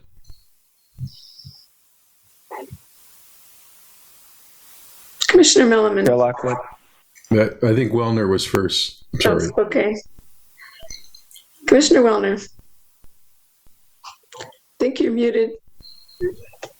I also think Vice Chair Dye was trying to say something. Yeah, that's what I was trying to point out too. Okay, thank you. Vice Chair Dye, would you like to make a comment? Thank you. I'm at such a disadvantage doing this over the phone, so I that's thank you right. for other commissioners doing this. So I'm at a disadvantage because I can't really do this, but I clearly am on the side of wanting to include this in the ordinance, but I don't necessarily have the language to do that, and so I'm hoping that someone who might share my desire to see this move forward to propose this, and I would be more than happy to second it. Let me understand what you're saying. You want the sidewalk provision in the ordinance, is that correct? Yes, I'm just not. I don't have a cheat sheet or 100% sure of how to. So it's in there now, and the only way we can take it out is if there's a motion to do that, and the motion passes. So unless we have a motion to remove it, it stays in there. Thank you for the clarification. And for Vice Chair Dye, if I could just mention, this is just a procedural thing. I'm sorry I didn't see your hand either. *9 when you're using a phone brings up your hand for speaking, just so when you're using Okay. it. If I remember correctly, I can't. Okay. Commissioner Milliman.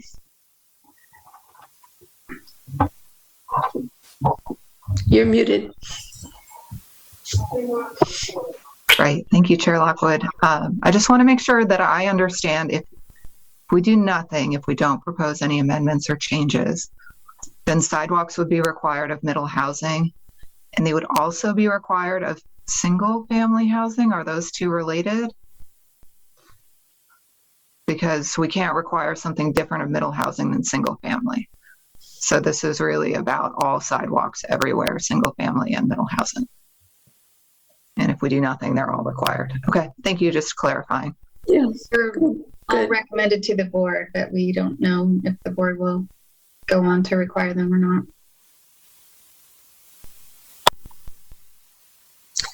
Commissioner Wellner. You're muted. Sure, I'll get scorned for this, but I would move to the Board of Commissioners that we remove the sidewalk requirement from, that we engross the ordinance to remove the sidewalk requirement from Ordinance 885.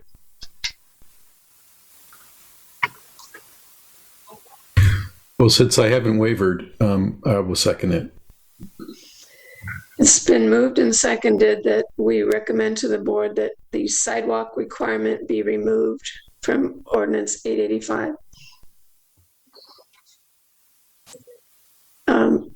Commissioner, so discussion, Commissioner Milliman. Is this the time if someone wanted to add a fee in lieu or something like it, or would that be a separate? I believe that would be separate. Mr. Bovett, do you have a comment on that? It could have been combined into the same motion, but you'd all have the right, absolute right to divide the vote anyway. So probably best to leave this motion alone unless the maker wants to entertain an amendment to it to roll it all together. Thank you. Commissioner Wellner? I'd prefer to deal with that as a separate issue if somebody wanted to make a motion to that effect. Okay. Is there any further discussion or comment on this motion? Well, I guess I've already. No, I don't. Sorry. Okay. Yeah, I'm not seeing any hands. It's been moved and seconded to remove the sidewalk requirement from Ordinance 885 to recommend to the board that that requirement be removed. Could we have a roll call vote on that? Yes. Commissioner Redo. No. Commissioner Habener.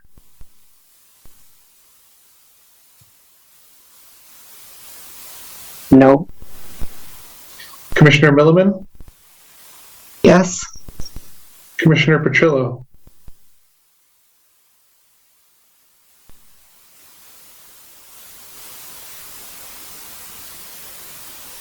You voted yes.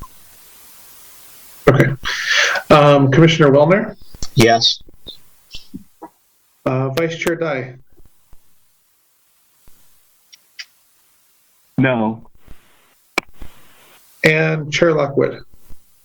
Yes. Okay, that is 4 yeses and 3 noes. Okay, thank you.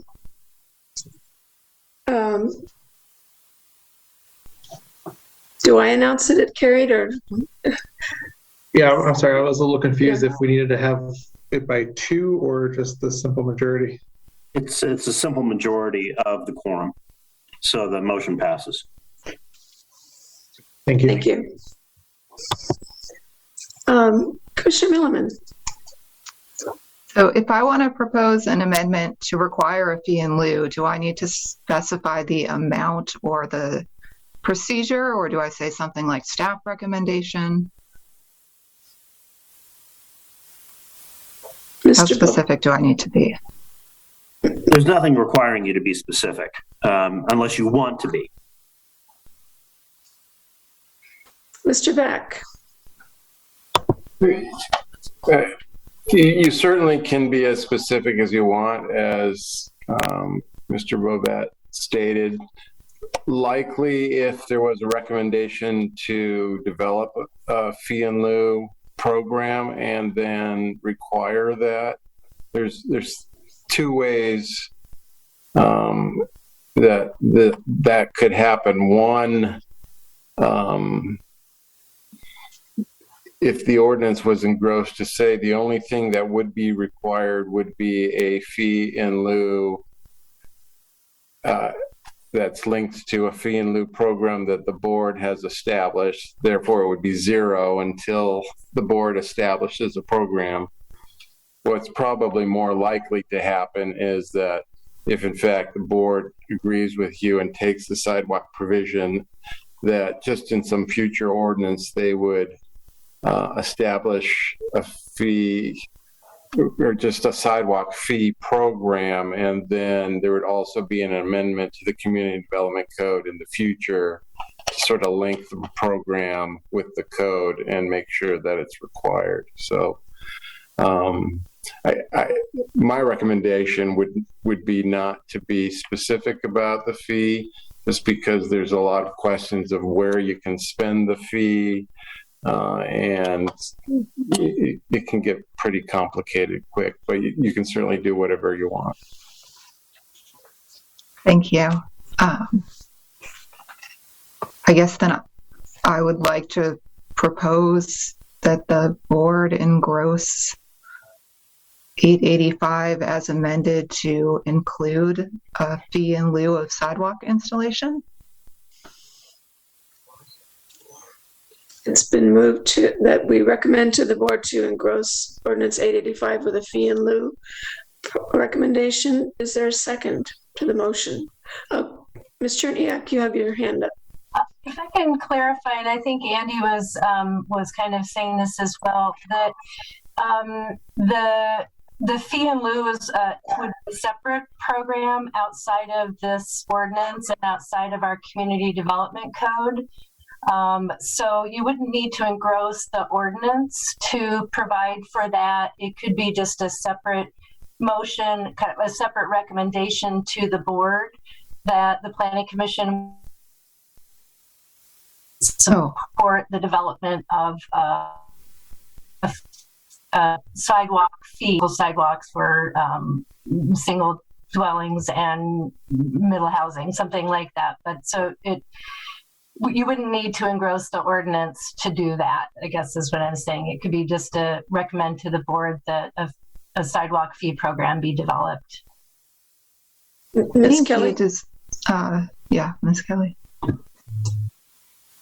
You're muted. Yes, thank you. I just wanted to remind that the existing ordinance does kind of include a placeholder for the event that a fee program is directed and adopted in the future. It is within exemption sections, so it would be in lieu of constructing sidewalk as it's written in the code.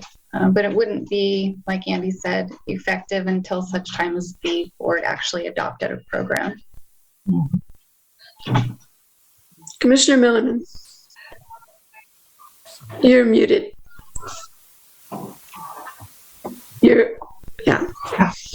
Does whether it's tied to the engrossment or a separate recommendation, does that affect the timing of when it gets considered or any sort of prioritization?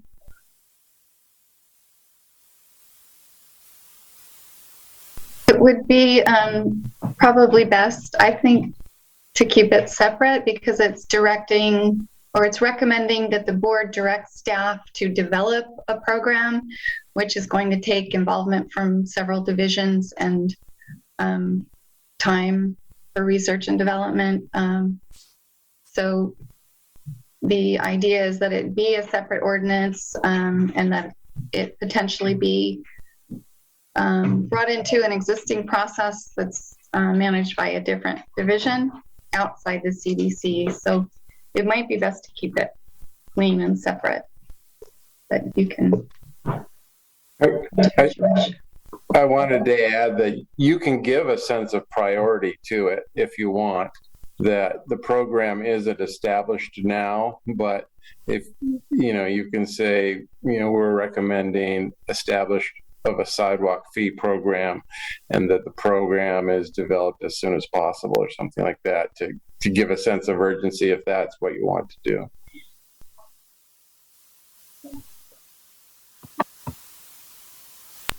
I think I want to leave it stuck to 885 because I feel like that's the trade, right? We decided not to require it, but we would really like to see accommodations made for sidewalks.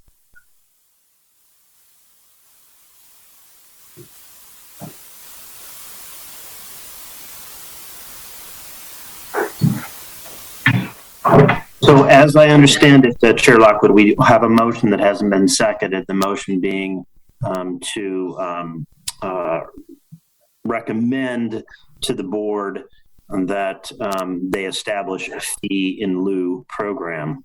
And then I didn't hear any words about immediacy or whatever, but that's, as I understand the motion at the moment. So I think this is coming from Commissioner Milliman, and if I understand you just said you prefer to make a motion as an engrossment to Ordinance 885. Is that right? I do, because I think that that's what's got everyone's attention right now, and that we made a trade in this 885 that feels like where it belongs. I understand that it wasn't mentioned in the original middle housing proposal, but I do think sidewalks are important, and I don't want to see it somewhere else or deferred. So what, do you want to go ahead and state your motion? Yeah, I guess I move that the Board of Commissioners engross 885 with an amendment to establish a fee in lieu of or program to provide for sidewalk installation.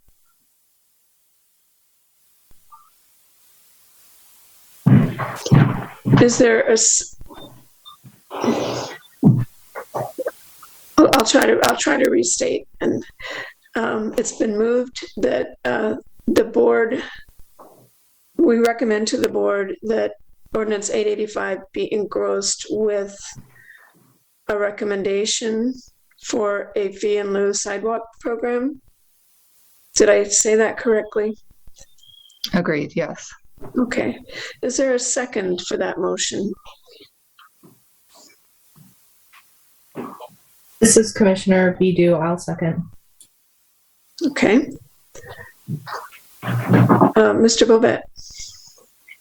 Just a clarifying question of the motion maker. I understand you're recommending engrossment of the ordinance, but I think what we heard Ann say is there could just be a simple, and Andy, a simple reference in the ordinance for the board to then direct staff to create this program in a separate ordinance. It sounds like you want that not to occur and it all to be baked into 885 itself. I guess that's a clarifying question. I have a clarifying question too, and I guess I don't necessarily want the details to be in 885 because I think holding up 885 means we get stuck with whatever the state gave us. But I do want it to be associated with these decisions and the planning for middle housing. And I'm also, my question is, could I use more generic language than fee in lieu of? Because I think there's lots of ways to address it. The point is that sidewalk installation should be part of this planning. I would like to see it at the county level because of the points around water mitigation and engineering. And I think that that's an efficient shared cost. But I think they're together. And I think sidewalks go with making communities and making it livable. And I think that that's, however, I need to word it to get the two tied together, with the option to figure out the details of sidewalk installation in the next 6 to 12 months.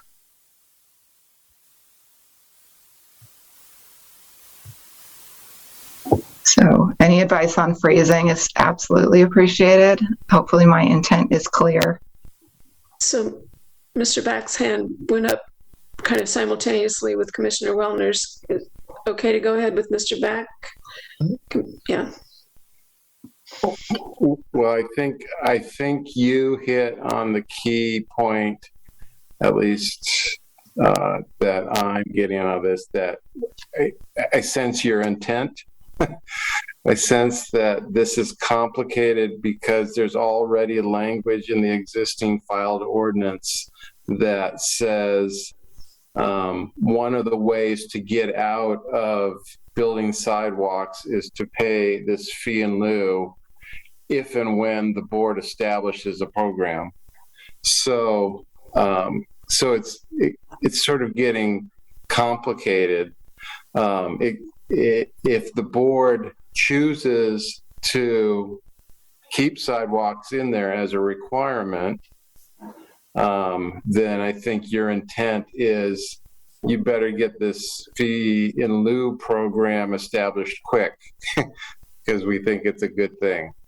If the board chooses not to have a sidewalk requirement, then the fee in lieu program that's already in the ordinance is kind of illogical because it refers to a fee in lieu of what? Because you're not requiring sidewalks now, so it's more or less just a sidewalk fee ordinance that I think, or sidewalk fee program that I think you're getting at, as opposed to a sidewalk fee in lieu program. So I get your intent, at least I think I do, but just know because the fee in lieu program is already referenced in the ordinance, it's hard to know where the board's going to go on the sidewalk issue. It's getting complicated. So I don't know if that helped or hurt. Well, that helped me, and I think that you did capture the conundrum of this. That if the planning commission recommends to the board to establish either a sidewalk fee in lieu program or a sidewalk fee program, depending on how the board wants to handle sidewalks, I think that's enough direction and intent that over the next few weeks we can kind of write that up in what I think is where you're trying to go with it. But unfortunately, it's not an A or B, it's an A or B, and then A has 1, 2, 3 parts and B has 1, 2, 3 parts. So I've got several hands up, but Mr. Bovet, maybe you could help us move forward here. Yeah, I don't want to cut everybody else off, but I just came up with a possible motion that I think reflects what I heard from Commissioner Milliman. And so I'll give it a shot and see if you like it. The motion would be to recommend that the Board of Commissioners engross Ordinance 885 by requiring a sidewalk fee and establishing by separate ordinance a sidewalk fee program within the next 6 to 12 months. I think that's great. So fee is in the ordinance, program is in the figure it out. Yeah, in exactly. the next 6 to 12 months, because that's what I heard you say. Yeah.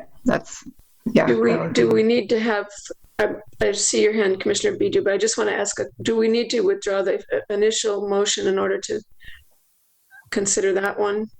Since it was seconded, we would need to amend it at least and get the seconder to approve of that as well. Or you could withdraw and you can dispose of the motion. Yeah, either way. Commissioner Bidu. I was going to withdraw and then go with what Mr. Bovet said. So. Okay, Commissioner Milliman or whoever would like to entertain that motion or propose it, make that motion. You want me to read that again so somebody can say, I so move or something like that? Okay. I move to recommend that the board engross Ordinance 885 by requiring a sidewalk fee and establishing by separate ordinance a sidewalk fee program within the next 6 to 12 months.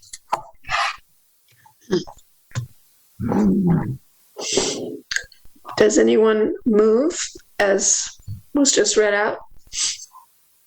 Commissioner Milliman? I'll do it. Thank you. Okay. I move to engross ordinance 885 to include a sidewalk fee and establish a sidewalk fee program in a separate ordinance within the next 6 to 12 months. Commissioner Bidou? I will second that. Discussion?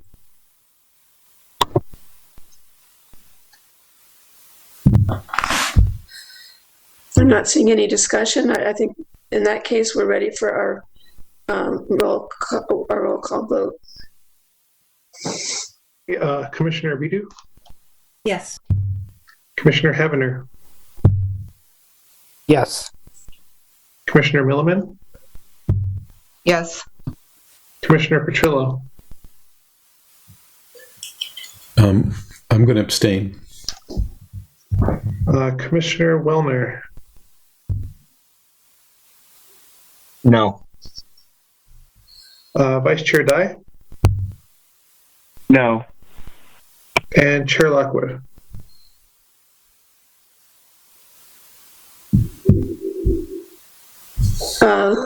I'm going to abstain also. Okay, so that's 3 yeses, 2 noes, and 2 abstains. 2 abstentions. Abstentions, sorry. And I believe we need 4 for the motion to pass. That's correct. That motion failed.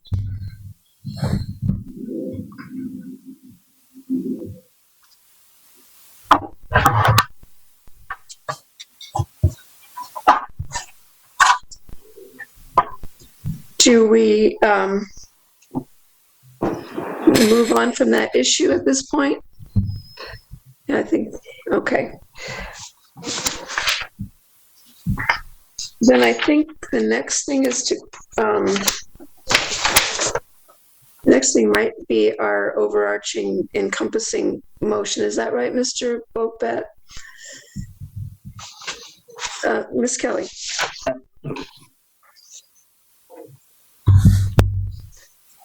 Ms. Kelly, you're muted. I keep doing that. There was also the potential to vote on a type 2 process by which easements could be allowed to fulfill some of the right-of-way requirement. I don't know if you want to consider that. Yeah, thank you for bringing that up. Commissioner Wellner has his hand up. I think I understood. I think you helped me to understand that there's really no reason. So my concern over the easement issue, if with the clarifying language and the way that the density is calculated on the gross, not on the net, I think that resolves my concern over the easement issue. So I think that one, at least in my eyes, is resolved. Unless somebody else has concerns about that issue, which is kind of in the weeds. So I do want that. There were a couple other things that I wanted to address. So there's items F and G in the list of 7 items that I think it was 7 items. 1, 2, 3, 4, 8 items that we voted unanimously on at the last meeting.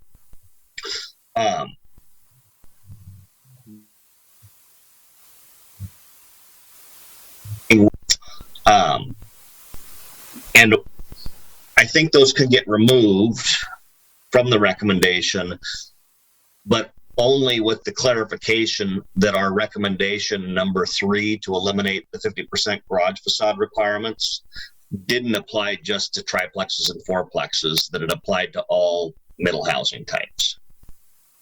And so I get to simplify. I'm going to make a motion to clarify a motion. I got to think about how to say this. So this is a motion to change an engrossment that we made at the last meeting. What? So we made it at the last meeting. We voted to eliminate the 50% garage facade requirements, and the staff report says to just do that for triplexes and fourplexes. And I don't think that's what we as a planning commission said. I think we were eliminating the 50% garage facade requirements for all middle housing types. And so how would I go? I'll go to Commissioner Council Bovet because he's so good at doing this. How would I go about amending what we voted on at the last meeting? I think you would just do that. You would either, if you think it's a lack of clarification, a lack of clarity, or if you actually want to change something. Quite frankly, I don't remember that subtopic. I seem to remember that went away as moot because you subsequently made a different decision. So I guess my memory is failing me. Is this a clarification that's needed, or is this an elimination of one of the things? So we voted to eliminate the 50% garage facade requirements.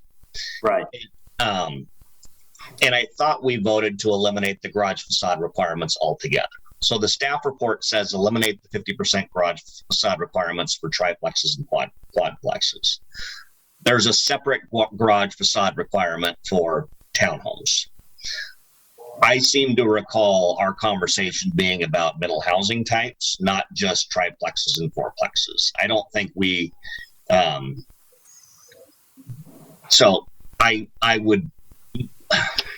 I think you can do this. I think you can say, I move to recommend the board engross ordinance 885 by, and then you fill in that subject however you described it and apply that to all middle housing.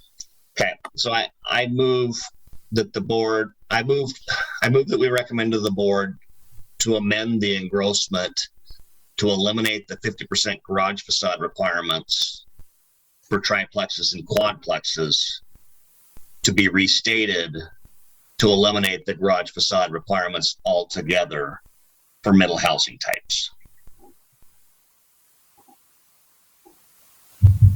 So you have moved that we recommend to the board that they engross ordinance 885 by removing all garage width requirements from all middle housing?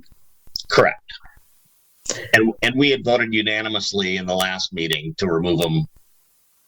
I thought we had already voted unanimously to do that, and that staff report doesn't reflect that. Well, but then why, if we made a motion and did it, it should be reflected in the record. Yeah, is it a matter of just correcting the record? Well, and that's why I was wondering if it was a clarification that was needed or a new motion.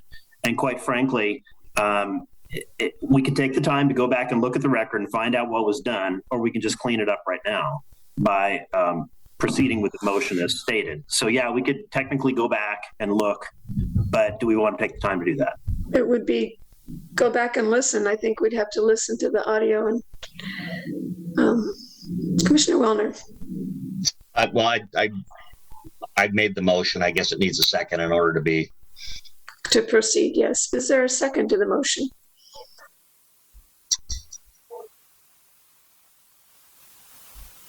Commissioner Bidu. I'll second the motion.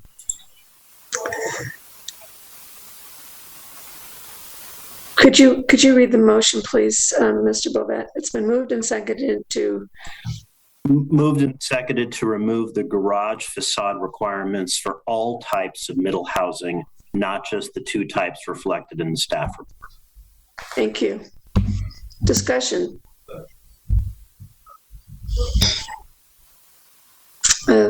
Not seeing any hands, so. Well, I'm sorry. Could I my hand's not, here it is raised here now. So, yes.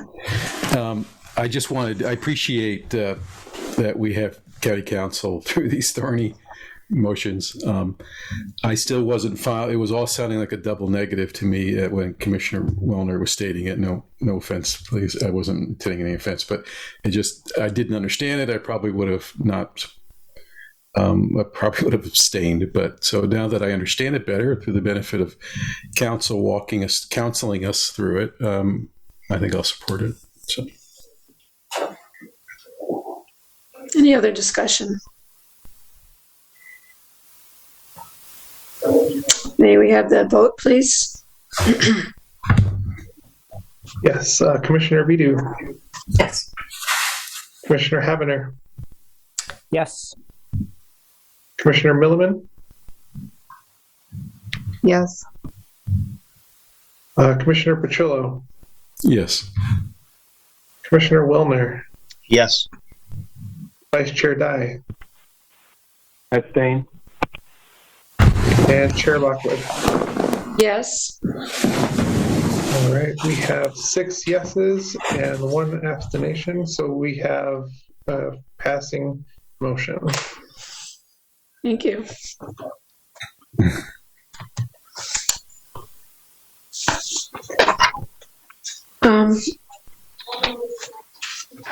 Are there any other, Commissioner Wellner? So I think this is the end. With that vote, items F and G. F was to provide a type 3 process to allow for wider garage parking area than the 50% street frontage requirements. And G was to clarify how the triplex, quadplex 50% frontage limit for garage applies to corner lots. I believe that those are no longer an issue based upon the recommendation that we've made. Would staff agree with that?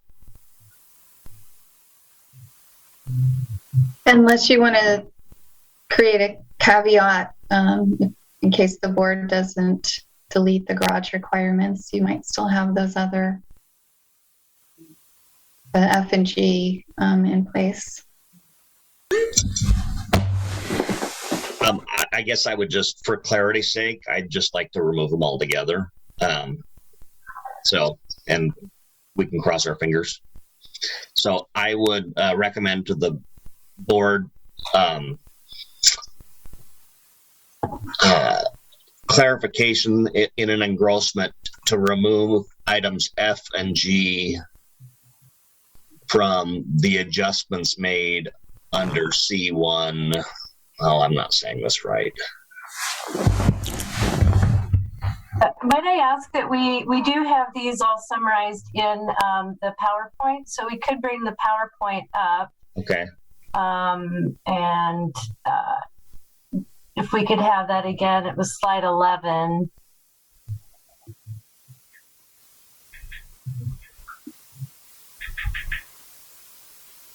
So forward a little bit. There we go. So this was the list that the Planning Commission had voted on last meeting. And so this is the F and G that was being discussed. And so, Rob, I don't know if the appropriate thing is to modify the action they took last time or to take a new action to have this list minus the F and G. I think you could argue with the last motion, whether it was clarification or not, that F and G are moot. But if people want clarity, and I heard Commissioner Wellner wanting clarity, I don't have a problem with a motion saying remove F and G and let's unwind those. The only reason I want clarity is so that staff's not working down a rabbit hole on something that doesn't need to be worked on. So if staff feels that they can just ignore F and G, then we don't need to make a motion. Yep. Ms. Cherniak, do you have a comment on that? Or, I believe the Planning Commission had said last time that if the requirement was eliminated altogether, that these did become moot. And so I think that we could proceed on that. Okay. And the PC wouldn't have to take another action. And I'm good with that as well. In fact, I scratched those items because of on my own notes, because that's what you guys indicated when you took that vote. Okay. so what would be our next step? Excuse me, Chair. Oh, sorry, go ahead. Yeah, I just wanted to say, I think the better action, Commissioner Wellner, is what you've already done, which is just saying, for the record, I want to be sure, and that for the record, you'd like for staff to be sure that's communicated, and you don't have to really go through the formality of the motion and creating a legal or a requirement. And you did that essentially just now. So.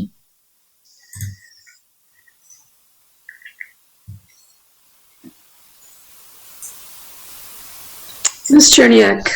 And so then we do have a couple slides forward then. Keep going there. So I believe we're at the end of the meeting. So the very last point, which would be the final motion to wrap all of these smaller votes together into one motion. And Rob, are you at the same, is that what you would recommend at this point? Yeah, I don't have anything else on my list of issues that I was checking off. So I'm out of things to talk about on my list.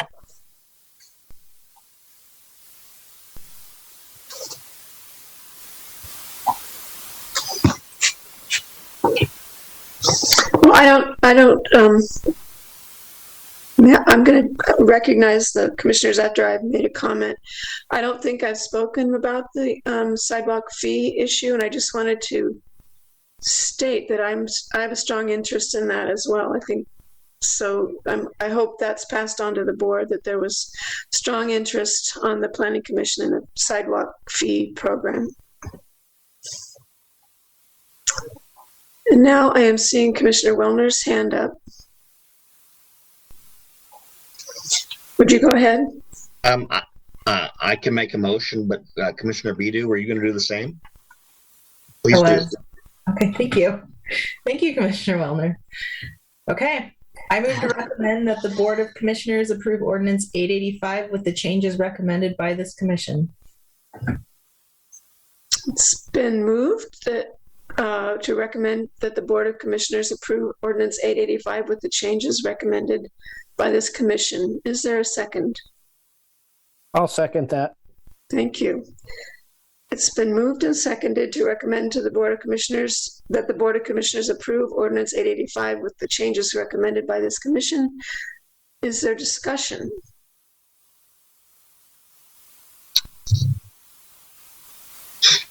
I am not seeing any hands. Oh, Commissioner Petrillo.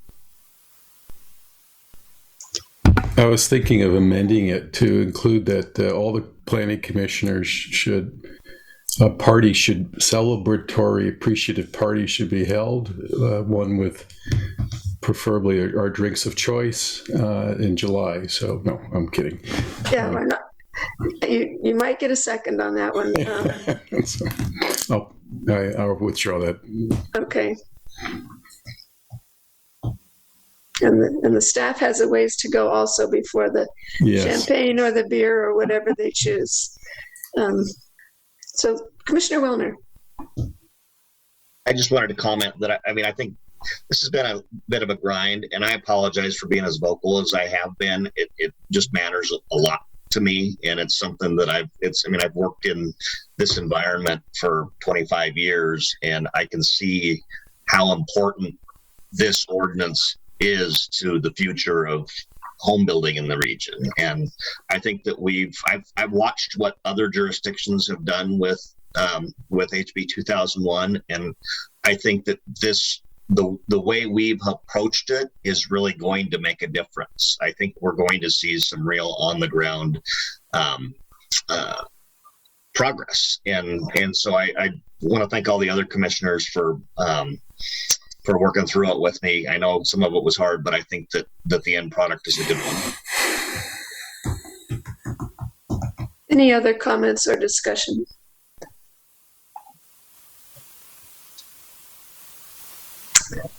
Okay, I think I'm not seeing any hands up, and we're ready for our vote. Should I read it again, Mr. Bobette, or? I don't think you need to. No, I think it's read a few times. I think everybody gets it. Right, good.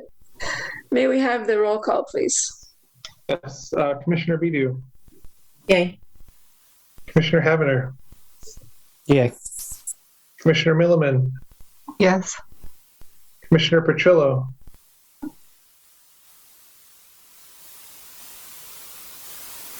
Sorry. We didn't hear you, Commissioner Petrillo. Sorry, yes. Thank you. Commissioner Wellner. Yes. Vice Chair Dye. Yeah. And Chair Lockwood. Yes. And that is 7 votes in yes or in favor and no other votes. Thank So you. It passes. Thank you. So I think we've concluded our item 5 on the agenda, which was around Ordinance 885, and we're ready for the next item, which is Planning Commission communications. Is there any commissioner who wants to communicate with us about any issue? Commissioner Petrillo. Trying to unmute. There we go. Just a nerdy point on Robert's rules. Going back to one of the issues we did. So if a motion's made and it's seconded, it's no longer the motion maker's or motion. It's the assembly's motion, or the planning commission's motion. So if it needs to be withdrawn or disposed of, it really has to be an action of some sort. I mean, that's just the technical point, I think. Or you just replace it with another motion. But technically, just so you know, like even the amending of a motion, once it's seconded, it's not really up to the mover to accept the amendment, even though I think in Washington County meetings, they do recognize that. They give that right to the mover. But really, technically, it's the body's motion, and they have to act on it. That's one point. 2 is I'm saddened to hear about Mr. Back's retirement. Maybe I shouldn't be. I should be happy for him. I've worked on the Planning Commission for a long time, it seems like, and his tenure is far longer than that, and the service to the county and to the community. That's pretty big news to hear. I guess congratulations. We all reached that point, as I have as well. And I'm doing semi-retirement in a month or two, but you've always been, I think, real. I mean, I guess what I really want to say is we'll all be back. You'll all be back in the offices by June and July, which means there'll be a party, and I would insist, if I have to make a motion, that we all are invited to that party, by every planning commissioner has. So we do want to express our appreciation for that. And 2 is, and then lastly, did want to express appreciation for Council Bovet.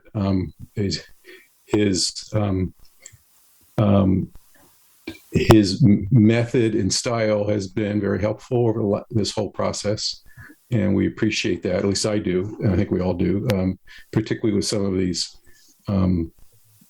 wording things, or just even when we get hung up on something. So I'm glad you're here to help us.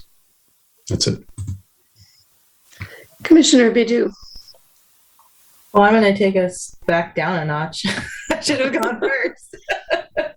I was just going to mention, I know in past meetings it's been brought up that I hope that now that we're mostly through with this in the future, not immediate future, but I hope that we can have a discussion or presentation about manufactured home parks. I think that's an important housing type that often gets overlooked, and there are more manufactured home parks than I think most people realize.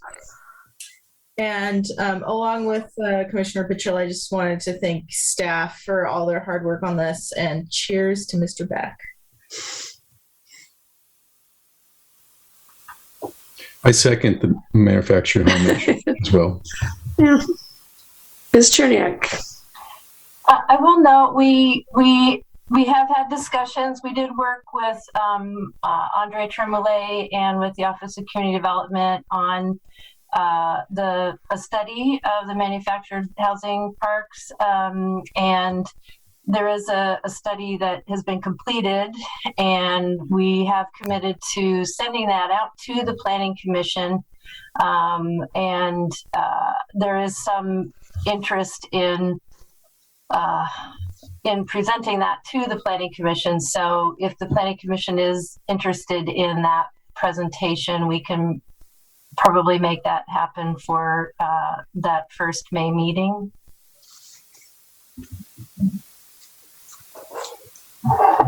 Mr. Beck.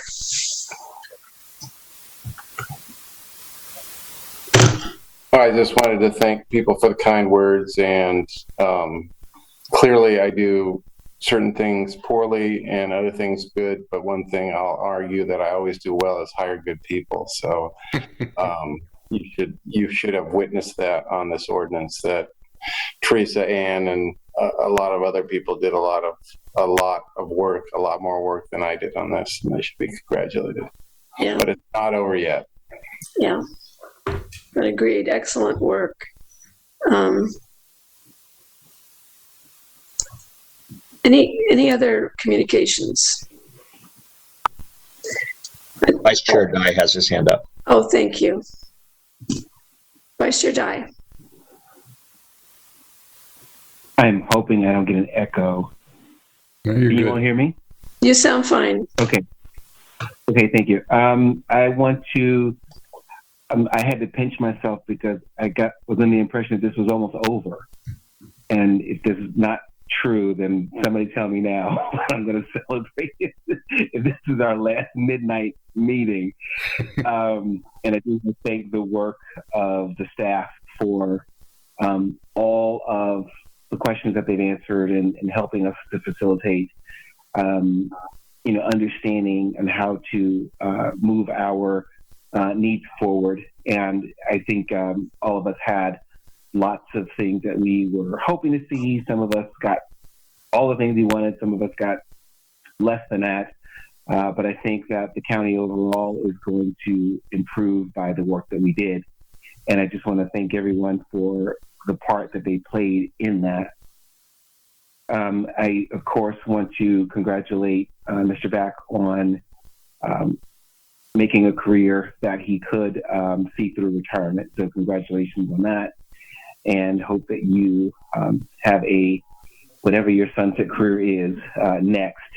I hope you enjoy that as much as well. I've been in HR long enough to see that people usually just don't stop working. They just do something different. So I hope that just something different is something enjoyable. And then I guess one other thing I just want to reiterate, this was a comment that I made last time about seeing what we can do to, make sure that we're attracting businesses. I'm currently, I've been traveling to some other locations in another region of the country, and I'm just astounded by the amount of building that they're doing with homes and businesses alike.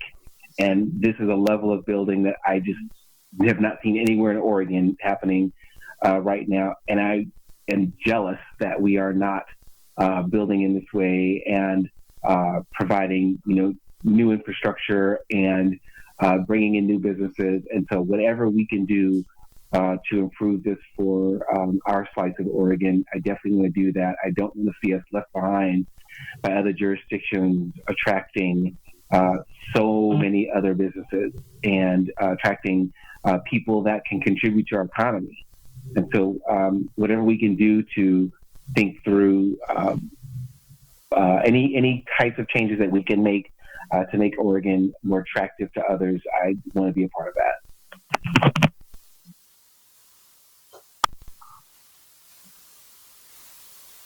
Any other comments?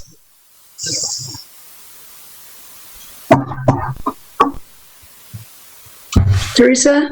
Ms. Cherniak? No, okay. I'm sorry, Chair. Go ahead. I also wanted to recognize you. I'm sorry.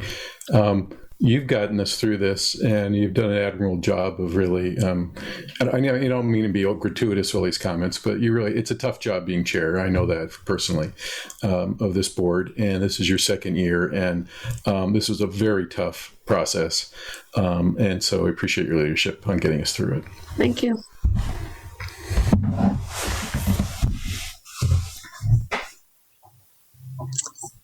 So I think we just have one last item of business as far as canceling the first meeting in April. We've been told that staff does not have items for us for that date. So is there any objection to canceling our first meeting in April, which I believe is the 6th? Is that right? Okay, I'm not seeing any objection, so that meeting is canceled. And is there any objection to adjourning our meeting tonight? Not seeing any. We are adjourned. Thank you, everybody. Thank you. Good night. Good night.